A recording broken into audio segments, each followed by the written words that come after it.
Hey everyone, this is Brandon. And this is Casey. And this is the Beer Someone podcast. Follow and like. And enjoy the show. Hey everybody, and welcome to Beer Someone episode 24. This is a big one. We are at Live Oak Brewing Company here in Austin, Texas. This is Beer Someone episode 24. I got Casey Jewett with me. How you doing, Casey? Hey, what's up? Pretty good. Yeah, man. I'm excited to be here. We have one of the founders, Chip McElroy, and we also have Dusan Kwiatkowski here. We're chatting with them. Chip's also here. Gonna hang out. He's gonna hop on a little later. You mean Troy? Troy. Sorry. Yeah. More beer, please.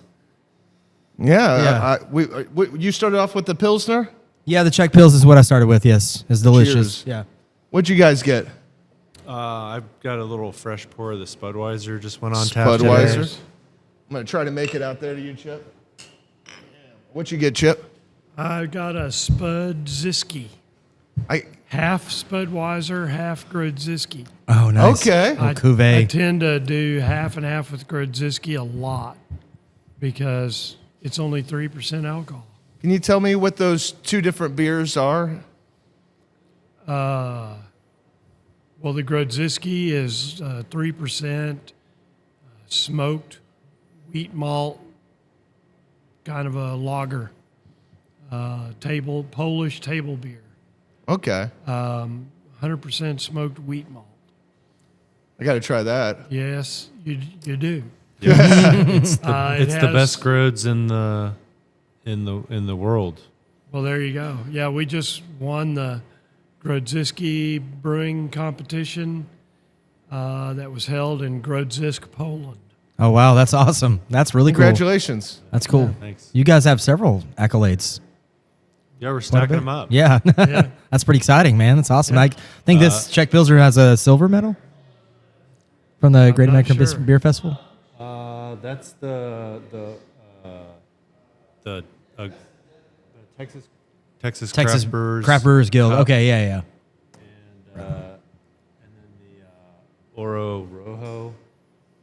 I think that's correct. It's a Hey, guys, South American Just competition. a little bit closer to the mic. It's a South American beer competition. Okay. that we did. That was Okay. a silver medal a couple years ago. Very cool. That's awesome. And and the other beer, the Spudweiser, is it's a potato adjunct lager that we started making a couple years back that has potato starch in the mash, and it's sort of steered. It used to have some Czech hops in it, but it's steered.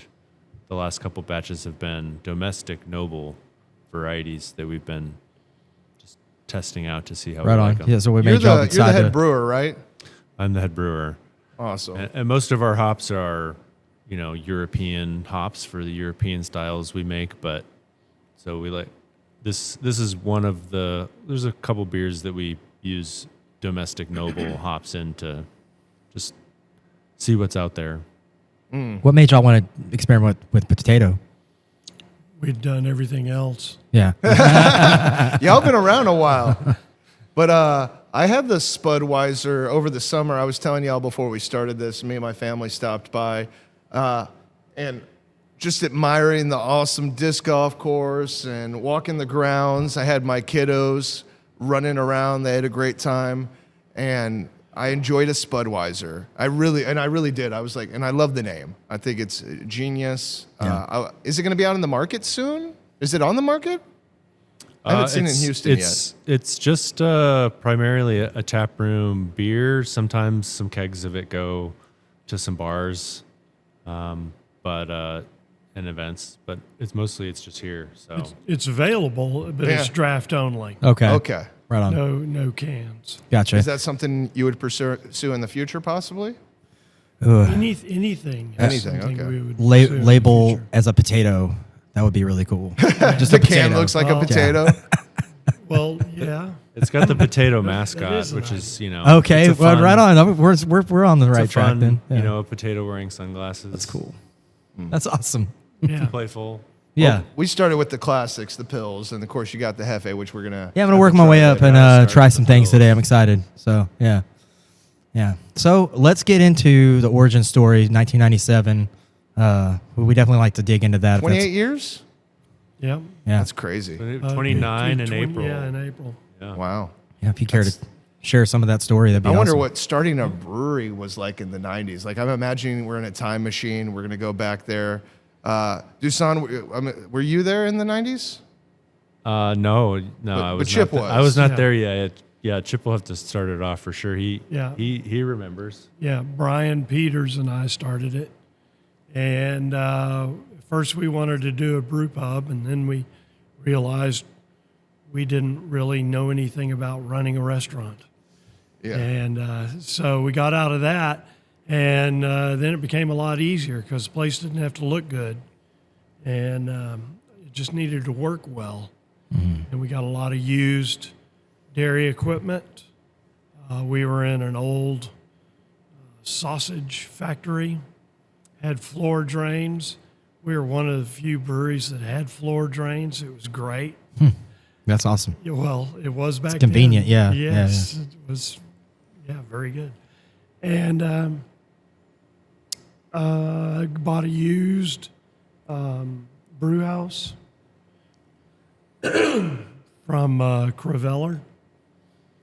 They had just started making brew houses, and they had a specific mechanical brew house in their own brewery, but now they were making brew houses, so they wanted to get rid of that and put their own in. Okay. So we got their used brew house, and you can find it out on the disc golf course. Oh, that's right. Really? It's basket number 8. I Yep, guess. it's hole 8.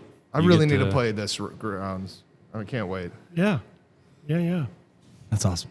There's We're discs. going to have time, Casey? Oh yeah, I think we'll have time. We made time today, so Okay. got to stay at the Red Roof Plus down the road. So we're here all night. But we were draft only back then, and we did our own distribution, and things really took off. But it was a lot different because we had to explain to people what we were. Right. Were you starting in distribution immediately in 97, or was that later?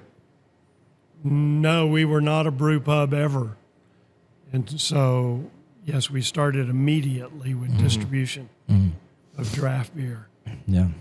And it was only half barrel kegs, and we eventually got into quarter barrels, and we did draft only for some 16 years, I think, Okay. maybe more like 19 years. Wow.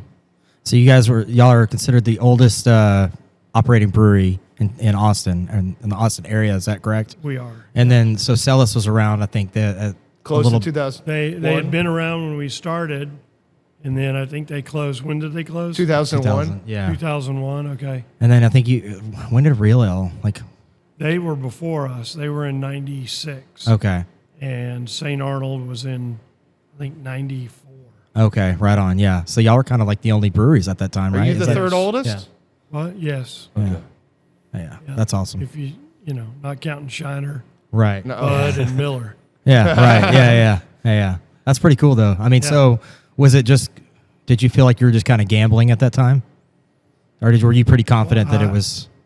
Well, we were, whether I thought it or not. We were just talking in the parking lot. Certainly all, hope not. Yeah. Right. Yeah. It obviously worked out. So. Yeah. All big opportunities start out as big risks. Yeah. But it went quite well. Back then, the dominating craft beer was a pale ale. Yeah. People weren't really doing IPAs back then Or hefts. or hefts. Right. Yeah. And Hefe was our first summer seasonal, or first seasonal, actually. And we didn't do it year round. It was a summer seasonal for a couple of years. Yeah. And then it eventually turned into a year round. Yeah. But at first, people didn't know what to think. People that had been to Germany knew what to think. Yeah. But it eventually caught on. I'd say in about 2002, maybe, something like that. What makes it different from a German FA? Nothing. Just the fact that it's brewed here. That's it. Yeah. Yeah. Well, Austin water. Yeah. Okay. There you go. Yeah. Right on. Yeah, very, very, very similar. And I mean, I think the other similar beer was like Widmer Hefe, but that was like American. But it was an American style wheat beer. But that was the closest. It didn't have the clove and banana. wasn't fermented with I see. regular Hefeweizen yeast. Yeah. And there used to be some Widmer around town, but until, I mean, when I started working, it had already basically, they fell off, and Live Oak Hefe was. I remember Pyramid trying- had a wheat beer as well. Yeah. Yeah. So people knew kind of, ish what the beer Yeah. was like. But they were kind of expecting neutral flavored wheat beer. Right. Yeah. Not all the banana and clove. Yeah. Yeah. Interesting. Yeah. That's kind of When like did you- Avery's wheat beer too. Yeah. When did you realize you were onto something special? When did it become the dominant Hefeweizen in Texas? Well, it was pretty much the only Hefeweizen. Okay. And so right away. But no, at first we couldn't hardly give it away. Yeah. Yeah. People didn't really get it, except for a few people that were really into Hefes. And I think we did have some German ones. I mean, the Paul Honor was here, and Yeah.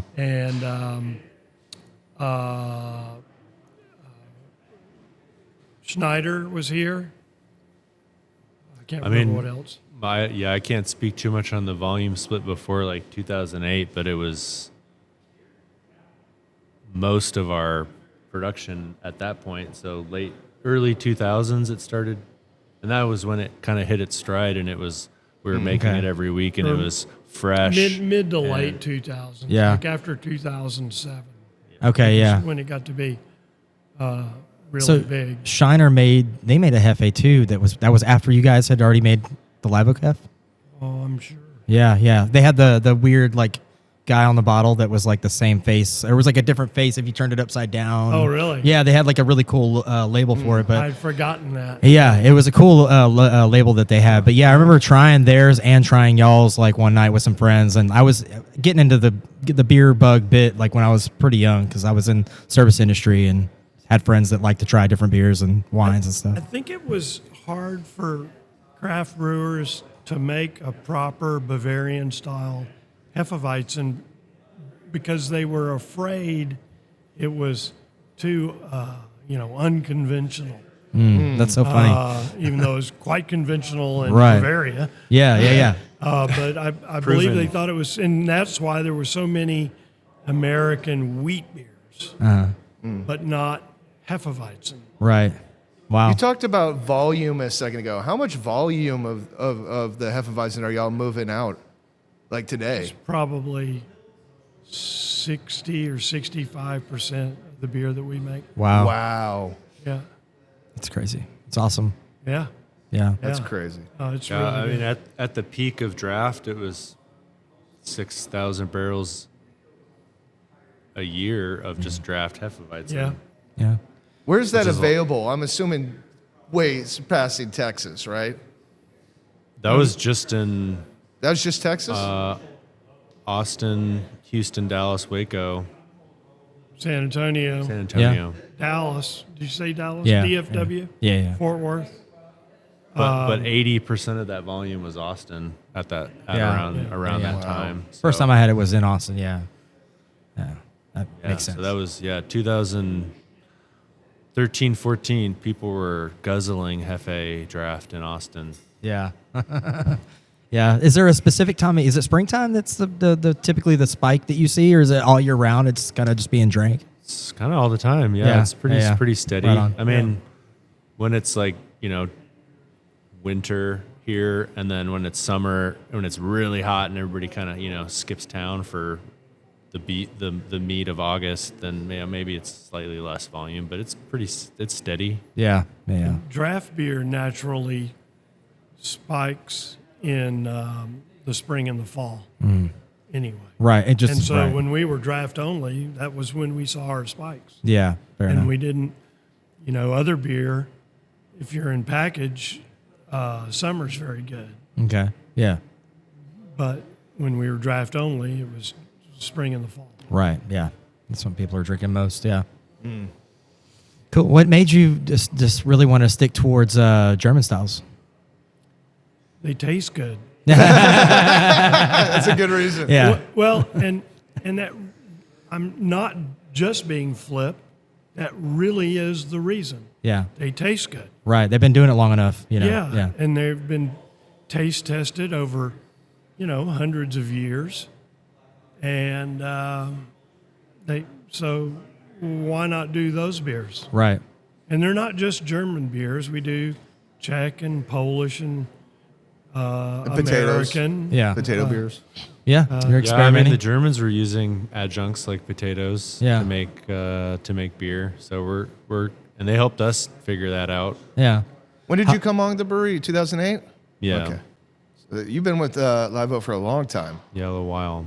Yeah. I have another question kind of going backwards. You kind of saw the beginning of the craft beer industry rising. Well, you were the beginning, but you started seeing all these other breweries pop up around you. What was that like? I mean that was it was a new career move for me. So I was like, okay, this That's around that time, There's the more. beginning. Yeah, there's I guess that's a good sign if there's just a lot of people drinking beer and more breweries opening that can Right. support it. So Growing industry. Yeah. It was very cool. Yeah. And we quit having to explain ourselves and have people go, "Oh, you make it in a bathtub," and stuff like that. Wow. Yeah. When it became a normal thing, Right. then that was better. Yeah. Yeah. Absolutely.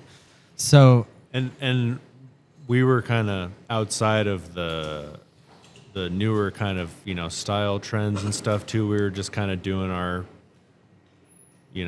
European Hefe and lager Pilsner thing, and other people were making Pilsners, but there was a lot of ales and other beers that we weren't making, so it didn't feel as like now everybody has a Pils, so Right. it's Well, and it reminded me that what I was going to say was pale ale was the dominant type of beer, but we said, here's a Pilsner, and it has a nice, firm malt character. It's got lots of hops. It's like the pale ales that you drink all the time, only, it's a lager beer, and convinced a lot of pale ale drinkers Yeah. to drink Pilsner, and then they started realizing, oh, this is not just, mainstream kind of commodity Rebranded beer. Miller Lite or This is something, This yeah. is something actually special, and it does taste good. Right. Yeah. Yeah. So do you kind of steer away from like when the West Coast IPA craze was hot and heavy? Were you making West Coast IPAs? Well, what people don't realize is our first winter seasonal was an IPA. Okay. Our Liberation Ale, it was sort of a cross between Liberty and Celebration Ale. Okay. And people weren't, that was in 97, the winter of 97 to 98. And people weren't drinking IPAs back then. Right. A little bit. Right. But those are about the only two I can think of. Right. Yeah. And so we made one, and we thought that was the safer move because our first choice was like Primus, our Doppelweizenbock, and then we chickened out. We thought that was just going to be too much for people, Yeah. considering we had just started with the Hefeweizen. Right. So we went ahead and did the Liberation Ale, and it went very, very well Yeah. until I made a stupid mistake in 2007. We were the dominant IPA around here. Wow. Oh, yeah. And then in 2007, there was a big hop shortage, and everybody changed their hops around because they couldn't get what they were used to having. Okay. And we couldn't get the Cascade hops that we were using in Oh, wow. the Liberation. And so I thought, I don't know, I was just trying to be true. And I said, well, this is a different beer. And we called it IPA. And then everybody was up in arms because they quit making the Liberation Ale. And It's like you changed one thing. Yeah. yeah. And so Can't please everyone. since then, we never, we kind of got out of the IPAs very much Yeah. because Hefe and Pils were doing so well and Big Bark Yeah. that we just kind of got So away from you don't it. make that around Yeah, the we winter make time? it occasionally. Okay. Yeah, and it goes very well. was- It's a Yeah. really nice West Coast IPA. Yeah, right on. It's classic Cascade and Columbus. Oh, nice. We went back at the end of the draft only period. It was the number 4 all year round beer. We were making it pretty regularly, but then coming over here and then doing cans and learning that whole new, can distribution thing, the IPA is not one that we decided to package. So Right on. Yeah. and then it kind of So when you make it, it's only keg only.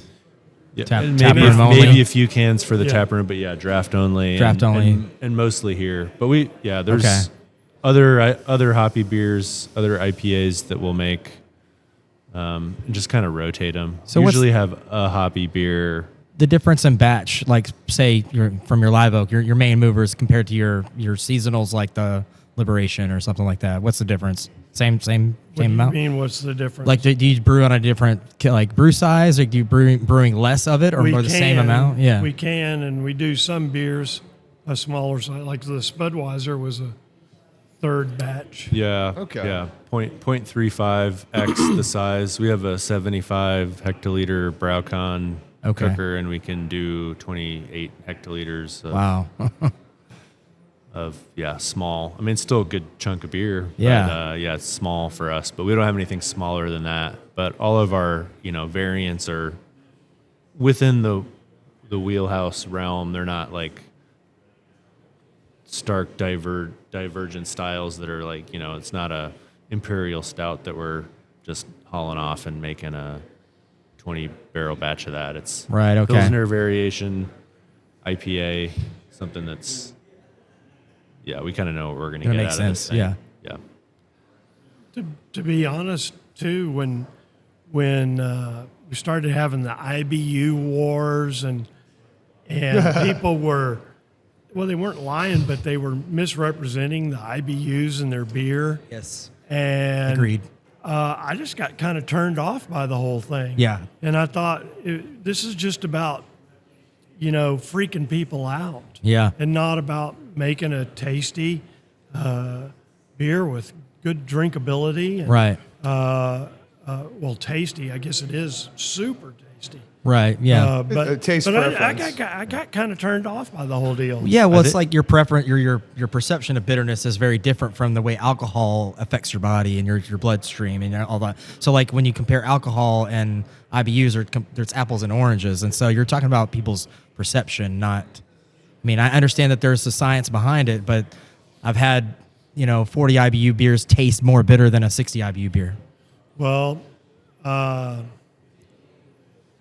met a guy one year at the Craft Brewers Conference, and he wasn't a brewer, but he was there to judge. It was every other year when they have the international competition, and he was judging. He was judging beer. And anyway, I just met him at a bar, and we got to talking. He was Canadian, but he lived in the Netherlands. Yeah. And he was really well connected in beer, even though he was a home brewer himself. But in fact, he was so connected, he was the guy that showed Michael Jackson around to all the Belgian breweries. That's cool. Wow. But anyway, he knew all these brewers and stuff.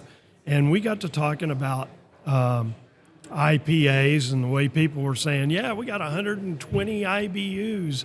And we were complaining that the chemistry or physical chemistry doesn't work that way. Right. And he said, yeah, he took one that I forget what he said it was bragging about, but it was 80 or 100 IBUs, and had it tested, and it was like 40. Really? Wow. Well, everybody was doing it off of a calculation, not a measurement. at that time. Okay. And they thought if they just kept throwing more in, they were going to get IBUs, but there's a solubility limit. Okay. Anyway, Yeah, and no, that that's was awesome. what we were going on about at that bar. And then we struck up a friendship, and he was telling me he had some tested. Yeah. They were not that high. Wow. Interesting. That is interesting. I think a lot of people kind of got away from it.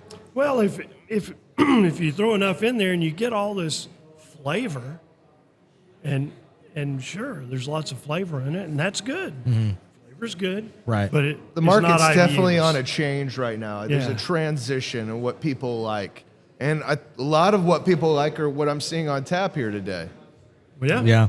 Well, Traditional styles. supposedly, the men's journals said that this is supposed to be the year of the lager. The year of the lager. Of course, what I keep this hearing. is about the third Year. time Yeah. we've I was heard like, that. that's 3 years in a row we've heard this. Yeah. Yeah, so we'll see. Yeah. But I mean, Austin has got a real reputation for making Pilsner beers. Yeah.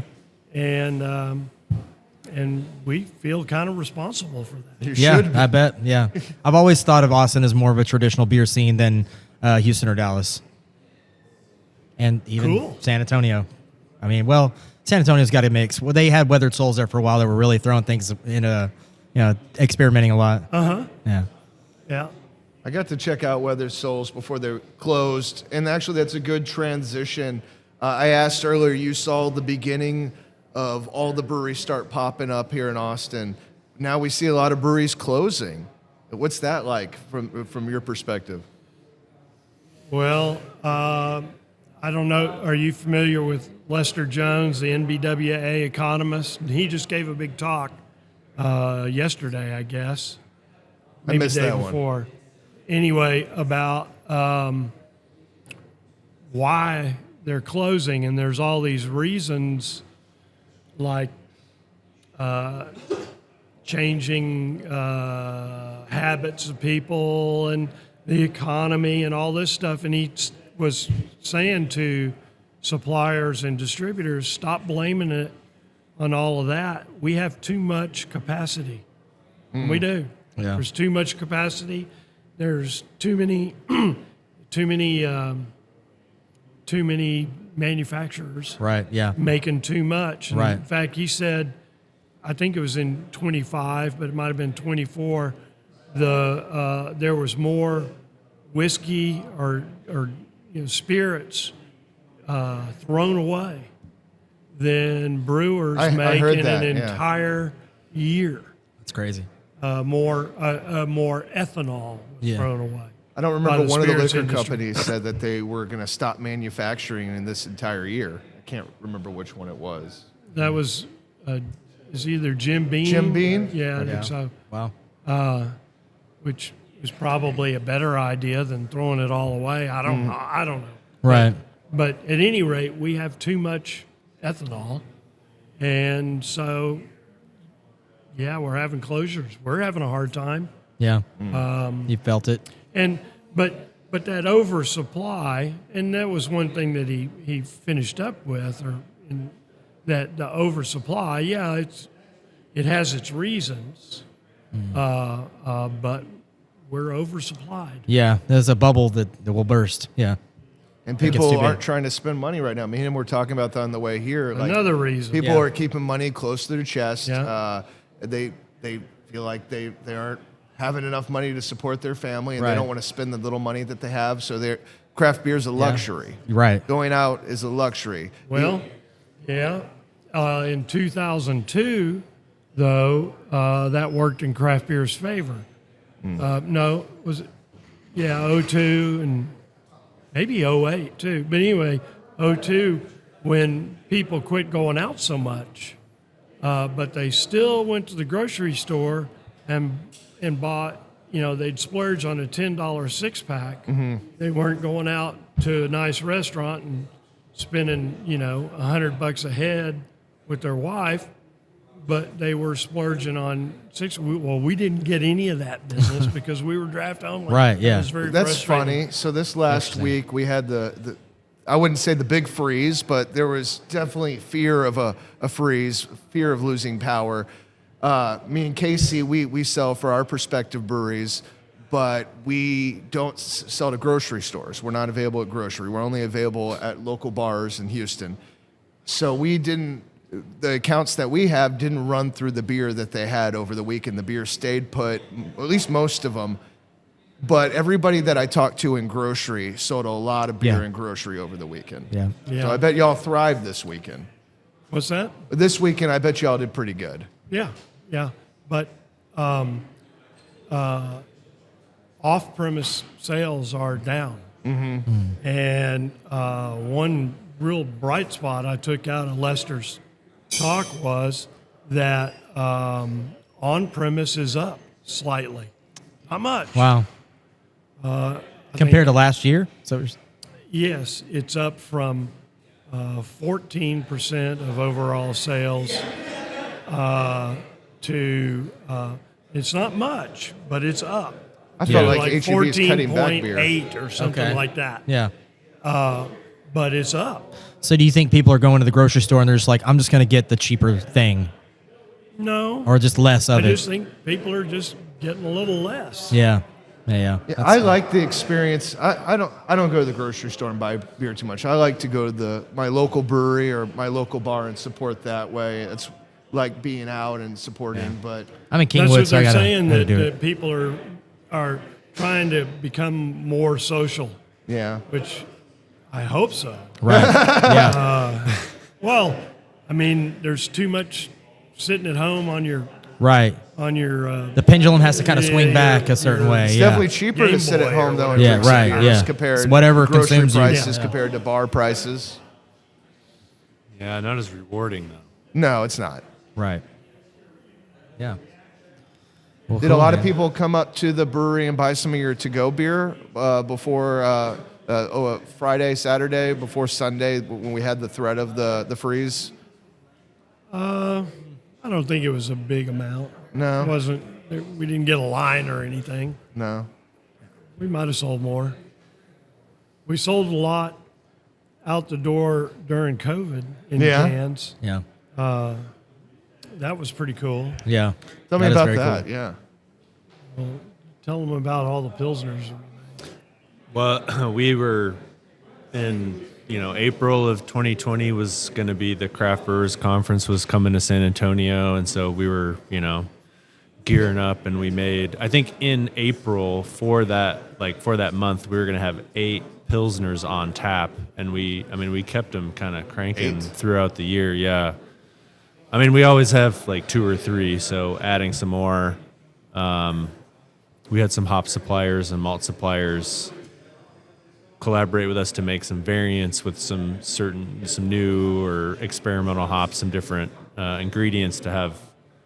They're all Pilsners, but they're all a little different. and then and then everything shut down. But we had just the fall of that previous year gotten the ability to sell beer to go out of the tap room. We were like the last state. And so we were able to sell, basically package. I mean, some were already kegged up, but the rest of them, Pilsners. package them all up and sell them entirely to go out the door. And we had a lot of to go traffic. Wow. Not nearly as much as, we're still way down, losing all the draft, but all those variants are only taproom beers. So if we don't sell them out of the tap room, they're not going to bars. Bars are closed, but they're not going to the grocery store. That takes some runway to get that done. So yeah, we had a lot of people come here and get all our variations, and we kind of just keep doing that. We haven't been doing quite as many the last couple of years, but when taproom traffic is good, yeah, we saw a lot of the variants out the door. It's cool. You got a nice selection over there. You got 2 or 3 huge coolers full of beer to go. Yeah, they're a little light right now, but yeah, I imagine you could fill that up. they got rated a good bit last week with the Raukfest event. Oh, yeah. What was that? Sold. The Raukfest, the smoke beer event that we do. I saw it on Instagram. Yeah, How we do they it go? every January. Usually it's the 3rd Saturday of January. We've done it for 7 years now, maybe. We had 4 smoke beers this year. Last year we had 6, which is a lot, and we shaved it down to 4, which is a good amount. It's winter. January is kind of the slow month. There's not a lot happening, not a lot to compete with, but it's our celebration of the old world smoke beer style. We always have the Polish one, the Grodzicki, and then the others that we have right now we've made in years past. They're kind of the hits. They're kind of our 4 best-selling smoke beers that we did this year. Do you feel like that combats dry January pretty well? Good months to do it? Very well. Okay. Yeah. No, I don't. Yeah. I mean, it's funny. I've been talking but it's, for the people that are drinking, it's in a city that kind of likes to celebrate different, flavors. Yeah. Smoke beer. Yeah, it's. I like it. I mean, there's some on tap, right? It's working for us. We don't make a lot of them all the time, but we kind of focus them to make a big deal out of it in January when we have a lot more people's attention that we would say, for example, in March during South by, there's a frenzy of other stuff happening and we're just going to get lost. Right, lost in the sauce. It's kind I've of been talking to some of the local bars that I work with and local breweries, just conversation, and they're saying their numbers compared to last year in dry January, they said people are spending more this January. Well, that's good. Yeah. it feels less dry. Just, Yeah. I don't know, talking to Well, people and other it industry does. people. And we've had our fuck dry January special going on, and that's done well. Yeah, it's on your chalkboard behind What is behind it? you. Fuck dry January. January. $5 off each case of beer. Yeah, That's we're- every day, all day. Yeah. Nice. We might even continue it into End of February, because it's working well. That's awesome. yeah. Now there was a guy in here last night picking up a case of Bomberg. a whole case? Yeah. Wow, cool. Yeah. All right. It's pretty cool. That is Yeah. awesome. So it's funny, smoke beers don't sell that well out in the general population, but we get a lot of people here. Is it more of an seeking Austin them thing? out. Is it kind of maybe because of the barbecue thing? I'm wondering. I'm trying to. No, it's because they know that we make them and they come here. and Right. get Yeah. them. So it's a I thing. Y'all mean, been doing it for years. yeah. Yeah. That's cool. So you kind Yeah. of made a special brand for that. Well, and it's great when we have our Rock Fest. Yeah. What's the Rock Fest? That's the Smoke Beer Festival. Oh, it's the Yeah, same right. day. Yeah. And it's one of our, depending on what year you're talking about, it's been our best festival of the year. But it's spelled like Roush. Yeah. R-A-U-C-H. I was like, we got. Yeah. Yeah, And then right under the anniversary Schwarzer. Yeah. parties in the spring, Yeah. in April. It's this year. It's on the 18th. It's usually the third Saturday, Is also that of a April. huge, lots of exclusive beers? There's usually some tap room ones that just are just for here. Usually the Pilsner variations flare up around then because that's what we like to drink. And Is that your favorite style to brew? yeah, if I had to pick one, yes. Yeah. That's cool. I miss that. What's your favorite one to brew? Brewing Pilsners. Oh, yeah. Yeah. Because it's a more complicated mash, and its decoction's kind of fun. If you have the right equipment, it's fun now. Old place, it wasn't that fun. Right on. Okay. Do you care to kind of explain some of the difference or? Well, we can pump the mash here. Okay. And I we mean, pumped we were- it before, yeah. but we also stir it and everything. Right. It's Okay. equipment that's made to do it. I gotcha. Whereas the old equipment, we had to Manually. figure out how to do it. Or Yeah, it was a steam jacketed tin can with a spatula at the old place, and this is the state of the art German. Yeah. Right And now on. you can play disc golf Manufactured around brew it. house. What, hole 8? Yeah. Yeah, hole 8. It's the old and the basket on hole 8 is also a museum piece, sort of. It's hole 13 from the old Peace Park disc golf course that got pulled up 15 years ago now, but was an early disc golf culture course that the Mint guys acquired that basket at some point, and they've donated it to our Whole 8 museum. We need a plaque for the brew house and the basket. When did y'all, and I know we're just transition questions, but when did y'all move to this facility? December 1st of 15. 15? And, what was y'all just wanted some play? Did y'all know you wanted to put a disc golf course in, or did you? What was the plan? There wasn't a plan for it, no. No, It was you just wanted a bigger Probably space in that you do bigger Dusan's event mind, set. there was always. You're a big disc golfer. Yeah, I mean, yes, I'm a big disc golfer. Moving from our old, very insufficient facility that was aging and cans wasn't possible, and we just needed more space and upgrading some equipment. You got and plenty of space. How many acres? It's 22, Wow. and Well, we weren't using it all, and I was like, we're having a managers meeting.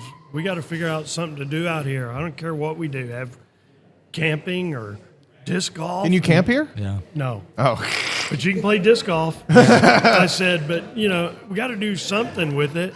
I think it was our old And- hot liquor tank. It was like just a 1,000-gallon, just unjacketed, insulated old dairy tank that we sold to our spent grain farmer for water tank for his cows. But we bought 9 baskets, and if you don't maintain it, it turns into a jungle. So just disc golf is a good low impact, but still need to maintain. It took a Right. lot of work to get it to where it is today, but we started off with 9 holes in 2017, and then 13 holes at some point, 2019 maybe, and then 2 years ago we put in the tee pads and made it 18, and we hosted it's a full course. Yeah, it's a shorter course. It's kind of a Zilker style course for anybody who's played disc golf in Austin, but we did that. The tee pads were new, so we hosted the juniors and masters divisions for the Wow. 2023 U.S. Women's Disc Golf Championship, which was That's cool. That's a awesome. one of the 5 major tour stops. That's really cool. And we're always doing disc golf You events. got your own and- shop Tonight here? y'all are doing nighttime, right? Is that tonight? Yeah. Yeah. Is that what Nighttime you disc do golf? night glow disc or whatever? Yeah.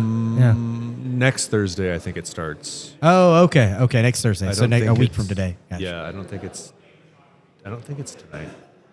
This will premiere next Friday. So Yeah, Friday after the day. Yeah. Well, we've had Last a lot night of- we premiered We've our. had glow disc going on here for a long time. yeah. We do like monthly, but there's a glow league that's starting up next Thursday. Oh, right on.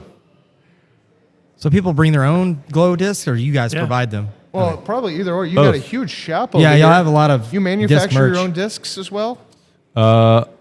Currently, You just do the there's maybe artwork? one that's not up there, but mostly are from our friends Mint Discs. They are a disc golf company based in Austin. Nice. And they have a stamp machine, and we have a lot of custom art for the discs. And it's so if you come out here and you didn't bring your discs, you can get some discs. Right. And we have Dusan a pretty draws good the art.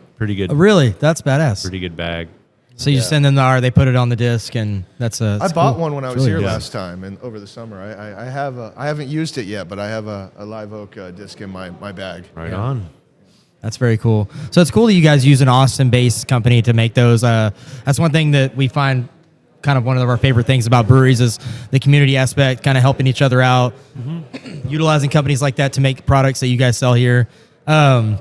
Is that something you kind of started doing like right away when you got into the brewing world?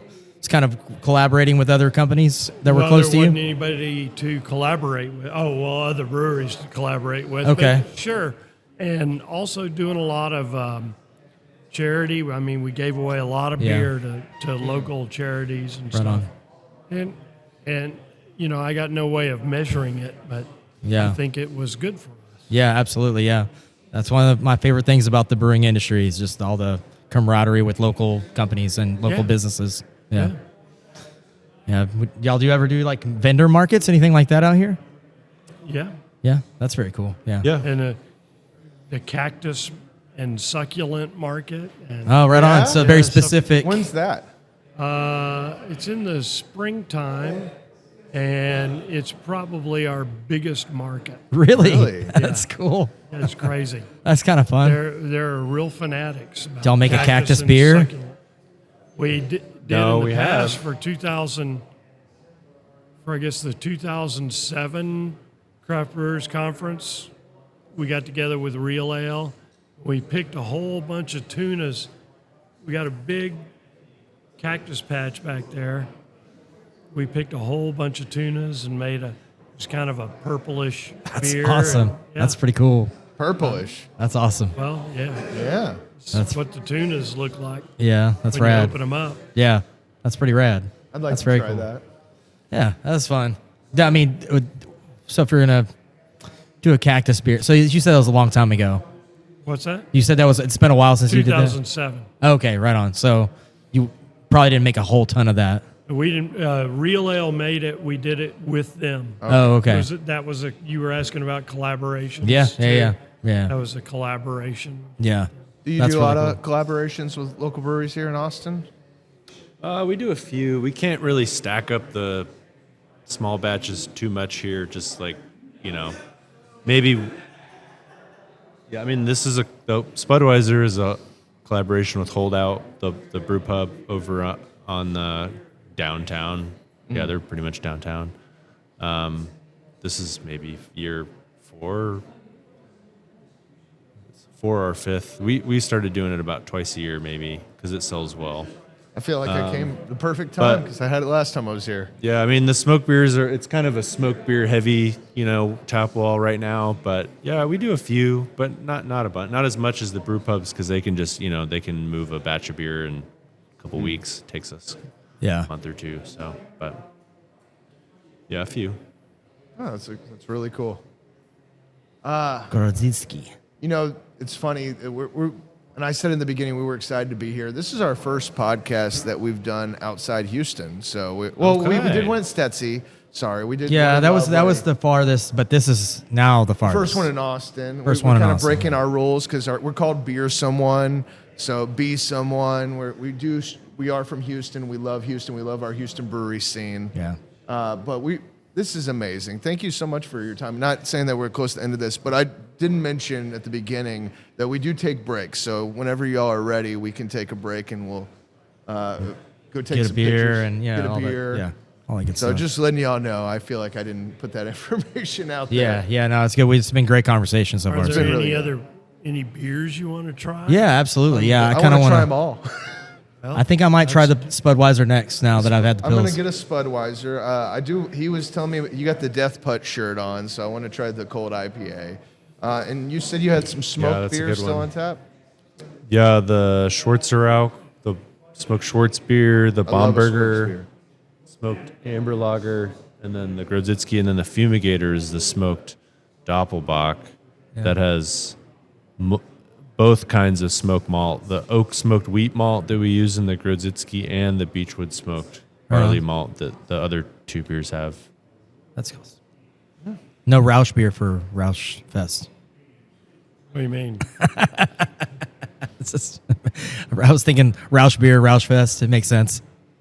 But I was like, yeah, maybe next They're year. all Rauch beers. Okay. See, that mean, shows what I know. The Schwarzerau, the Bomberger, Yeah. the Grodzicki, and Fumigator are all Okay. smoked beers. Okay, right on. See, The didn't know that. Fumigator is, we held back how many kegs from last year? We had four half barrels from Yeah. last year's batch. Held back 4 of them of the Fumigator, which is I big see. old 9% Doppelbock.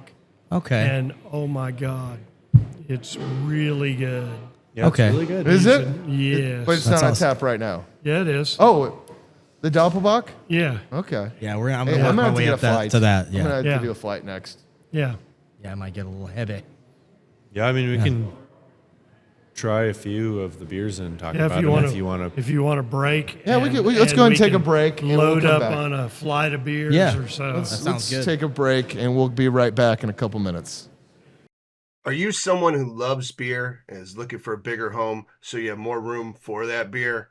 Are you looking to move closer to your favorite brewery or bottle shop? Whatever the reason, you need to call Hugh Height, the Texas Beer Realtor. Hugh is a craft beer fan looking to help out his fellow hopheads any way he can with their real estate needs. That's Hugh Haight, TexasBeerRealtor.com or 281-939-8182. Hello, and welcome to Spider Games. A few years ago, I started selling a couple video games on eBay. Now I'm selling video games of all generations, retro toys, and anything I think's cool. I'm a top-rated seller because I package well and I take care of my customers. Check out my store on eBay. It's called Spider Games. Do you have any old video games sitting around? I buy video games of all generations, and I pay better than the game stores. If you do, email me at spidergamesebay@gmail.com. I'm also known as DJ Sino. You can find me at least a couple of different breweries or craft beer bars throughout the month hosting the best music bingo in all of Houston. We'll be sharing those shenanigans right here on the Beer Someone podcast. We're back after taking a break. We're at Live Oak for episode 24 with Dusan and Chip. It's been a lot of fun so far. Cheers, guys. We got so much smoked beer in front of us now. Yeah. What was this called? You said the Fumigator?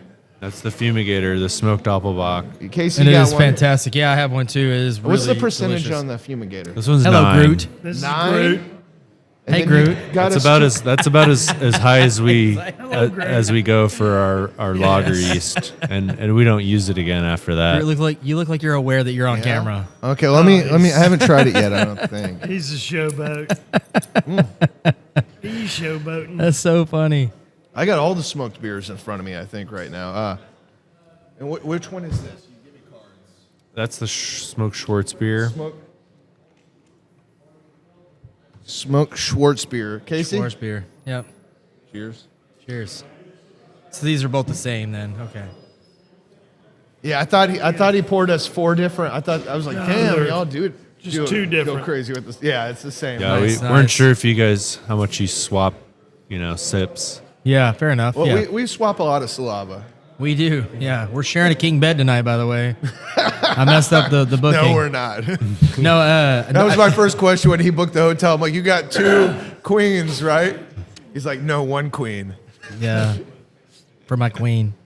But no, but a while ago we were talking about how you guys impart the smoky flavor, and you were saying you would be happy to talk about that. So We use smoked malt, and it's already smoked. It gets smoked during the malting process. okay, So all malt in the world basically used to be smoked. When they dried the malt after they steeped it and sprouted it and everything, they dry it over a fire, and a wood fire, and it would get smoky. But I think it was the late 1700s, the English ran out of wood. Basically, they had cut down all their forests making glass, and so they changed to making their furnaces with burn coke. It was low grade coal, and you don't want that on your malt. You don't want that Right. smoke on your malt. right. So they figured out a technology to separate the heat from the smoke. And, Oh, wow. Okay. And then since then, almost all malt has been not smoked. Okay. And a few breweries in the world have kept up with it, and there are a few malting companies that smoke malt still. Okay. For the very few breweries that use it. Wow. We split a batch of the oak smoked wheat malt with the brewery in Grodzisk, and we get smoked barley malt from Germany. The oak smoked wheat malt that we get is from the Czech Republic. Okay. Okay, so it's not oaks from local oaks. What? Not local oaks. No, it's No. Czech oak. Okay. I mean, maybe the first time that we made a smoked beer, we used finished malt and smoked it in somebody's smoking Right on. chamber. That's cool. But that's not really what you want to do. You don't want to Okay. use finished malt. You want to, when you want it to make be the wet. malt, You have it smoked then. You smoke it when you're drying it. I see. Okay. Right on. Yeah. Very cool. That's awesome. And it's a light. The Gruds is entirely smoked wheat malt, so it's a base malt that's smoked lightly to be used entirely as smoked malt, not just a little bit of smoked malt for flavor. It's smoked base malt. Yeah. Right on. Very And cool. the other beers you have are made with beechwood smoked barley malt. Okay. I'm really enjoying the Swartz. It has a little Yeah. bit, the smoke character is a little bit different. Okay. And, you talk to barbecuers and somebody will swear oak is the best and somebody swears pecan is the best and mesquite's the best.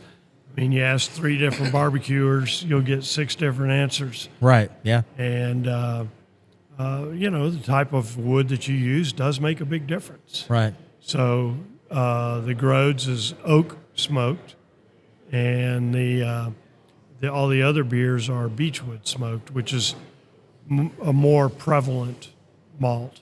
Okay. Beechwood Cheers. smoked. Bamberger. Yeah. Bamberger. Am I saying that right? Bamberger. Bamberger. It's funny, on the break, I said, so y'all sell burgers? We had a whole conversation. Like, Yeah. no, that's the Bamberger. It's one of the smoked beers. And I felt like an idiot. Bamberg is the town that's famous for smoked beers, and they have a couple or a few breweries, excuse me, that make smoked beers. And when we go to Brau Beviale, which is the biggest brewing convention in the world. It's in Nuremberg. We go every year, Wow. and we stay up in Bamberg. A lot of brewers, a lot of people we've befriended over the years stay up in Bamberg, and just go by train down to Nuremberg every day. Every year. Yeah, except we hadn't gone in the last 2 years because funds have been short. But since 2007, yeah, we've gone every year. Yeah. Okay. That's cool. Very cool. But I wondered, what can you do with this food wise? What would you suggest? What's that? Food wise, like we were talking about food a while ago. Also on the break, we found out that Dusan, you like to cook. You're a talented. Is chef not the right word? Well, we dabble? talked about We were talking about how multi-talented I do most of you the were. yeah. my household's cooking. I like to cook. I'm picky about food. I'll do something the more difficult way if it's going to be a tiny bit tastier. It's hard with these. We've in Bamberg consumed them with the more medieval fare. They serve like The pork medieval knuckles. fare. Yeah. Yeah, schnitzel, but like Yeah, pork, it's like- pork knuckle and like the potato dumpling, like the close with gravy. Yeah. These breweries in Bamberg, Spezial and Schlinkerla, they're from 1310 And Wow. or something. they have what? They're from like 1310. Oh yeah, like Schlinkerla. I don't know how old it is. It's very, very old. Used to be a church, Okay. and as far as I'm concerned, it still is. Yeah. Yeah, But it's and like then, time traveling when you go drink beer. Spezial, they got a sign out front. They were from, when was the 30 Years' War? In the 1400s or something? No idea. Anyway, Don't remember. they're very, very old breweries. Yeah. That's You're rad. talking though. about that kind of medieval. Maybe not medieval, but you do have like a pretty. You have a restaurant here. What is it called? It's The Black Forest. Forest. Black Forest. Yeah. They're always here. It looks like it. They live Thursday here. through Sunday. think they were here the last time I was here, and we were talking about they make mostly like authentic German style food. It's German influence, but he's got his own thing. He's a chef. Neil is a full-on chef. In fact, he used to work at the Ritz-Carlton in New York. He was a chef there. Oh, okay, yeah. I mean, he's a full-on Yeah, chef. he doesn't fuck and around. he does one-offs, but he always has, excuse me, he has a few staples. Yeah, The Schnitzelwich being my favorite. right on. Yeah. Yeah. And you can get that anytime. Well, as long as he's open. Yeah. Okay. Yeah. Wow, that's badass. Get Yeah. it right now. Yeah. Right now. Okay. I feel like it would go well with the smoked beers. Yeah. Is that kind of the idea? Is that where y'all are going for? Is trying to pair your food with the beer properly? Is that? I mean, I think he saw like it was a nice little, a good fit for him to set up, and he's familiar with that style of food. He spent some time in the Black Forest when he was a lad, I believe, and has some fond memories of that food style. So him, parking here and making that kind of food while we're making these kind of beers, it's a good fit. But yeah, he's been here for like 7-8 years now. Yeah. Wow, that's Yeah. awesome. He's Yeah. been here a long time. lives His here. food is awesome. Yeah. Is he? It really is. Do you ever have any other food trucks that come up, or is that usually the only Yeah, food we option? have other ones. For But he's events. here all the time. For big events, are like whatever four big events out of the year, we'll have other trucks come to support the beer, all the beer consumption. Right on. Do you ever? Casey was asking about you making food with the beer, but do you ever make any of the food here? Have you ever done that in the past? I have never been a professional chef and sold food, no. But I mean, we've entered a couple food competitions. We've done the queso competition. We were talking about that a while ago. It has Yeah. there's some pills in that in the queso. And you've it's won a the spicy, queso competition twice. He's got bowls to. Yeah. Yeah. some You bowl got trophies. so many trophies and awards up there. Yeah. Yeah. Can't even count them all. Well, the That's reason pretty we awesome. said multi-talented, so you're a graphic designer. You did all the artwork on the discs. You created a lot of the merch and that graphics on the shirts. But I didn't know you were a pro disc golf player because you got all those disc golf. Well, trophies. those are amateur tournaments. Those are all from the Manway Open tournament. I was joking when I said yeah. pro, but you do have some acolytes up there. Yeah, there's a few. Those aren't all mine. One is from an ex-distro employee, and then I think maybe Sam won one of those too. Who's this? Bravo? Oh, he won the Manway Open once? I think on the third year. Oh, yeah. Okay. Or Cool. maybe it was a tie, but I let him have it. So you were in that as well. Well, it's a fundraising disc golf tournament for the state guild, and it's an invitational. Just because you can't have all the breweries here, but it's a brewery. It started out as a brewery on every hole, 18 holes, 18 breweries, 18 beers during a round of golf is a little too much. So I think it's 9 or 10, and then maybe like another not NA beverage company comes in that's a guild member to have some offerings. But we've hosted the last 2 or 3 Manway Opens, but those are the Manway Open trophies. And there may be one coming this year. We'll see. It's not an annual thing, but this will be the 7th one if we do one this year. So, Wow. yeah. That's badass. Yeah. So you practice out here fun. quite a bit? Yeah, when the weather's nice after work, once, maybe twice a week. I mean, shit. Today Today's is like the day. Yeah, Today today is is the perfect. day. Today Yeah, is perfect. I'm saying we might have to play after. yeah. We Beautiful should throw. course. I've never really thrown one the proper way, so I would need to be shown by how to do it. And I know you do a little spin move. I know that, Well, you can throw a frisbee, right? but that's not how you do it, right? Don't you have to kind of do something else, or I think You you're seeing some showman. No, but you can throw it just like maybe I just regular had frisbee. friends that's how they did it. They did this whole extravagant spin thing. I mean, there's like I think the world distance champion does like a 360-degree like full body wind up. Really? Yeah. Yeah, I think I have friends that think they're going to be like That's that guy. That's like watching, you know, an Olympian. Yeah. I haven't tried that personally at all. Okay, so that's not. I don't want to hurt okay. myself. I'm putting too much It's not pressure like on myself. The discus. Yeah. Okay. Not like yeah. that. Yeah, I've seen people get some pretty extravagant, but get really carried away with their methods. My uncle's a pretty active disc golf player. He plays like 4 or 5 times a week, and he has kind of like this like move that he does when he throws. So I know what you're talking about. Okay. Yeah. Yeah. I have to develop a move. Yeah. Yeah. You don't have to. But if you have a signature move, you know. I mean, you got to work with it. Yeah. I mean, yeah. the motion is like, if you're familiar with swinging a baseball bat, it's kind of like that's the okay. most similar other thing. You're not throwing the bat, but you're moving. It's the same. It's the most similar movement. I see, yeah. Relatable. Did you movement, design the but, course? Me and Sam.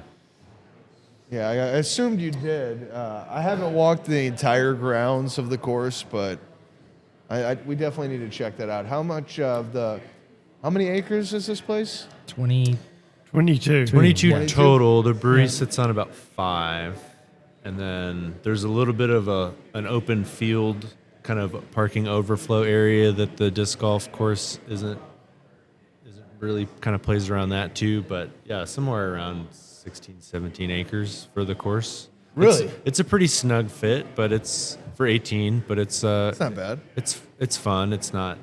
Yeah, it's not too cramped. There's a lot of live oaks and topography out on the property. It's a fun course. Yeah. I mean, I think it's fun. So far, I've we've seen played some it beautiful. lots of times, and I still think it's fun. So Yeah. That's one thing we got is natural beauty out here. Yeah, That's absolutely. wonderful. It When is we nice. moved out here from, basically downtown Austin, well, it wasn't Yeah. downtown, it was East Austin. Yeah. It was like moving out to the country. Right. Yeah. And how far are y'all from And downtown then a Austin? plane flies over, and you go, oh, yeah. There are planes. I saw a big. Y'all are close to an airport. I don't know. Well, there's 2 runways. Okay. One, you've seen them out there. Saw it. But the other runway, the flight path is right over our Yeah. property. So no drone footage over the brewery, I guess. Yeah, they Damn. frown You know on it. that. We gotta get left the special drone at home, so- They don't permission. like yeah, they'll lock you out. Yeah. Chip, you ever get out there and play some disc golf? I used to, and lately my back has been so messed up that I don't like the motion of winding up and then flinging and stopping abruptly. I can't really get much power behind it without messing up my back. Yeah. It's hell to get old.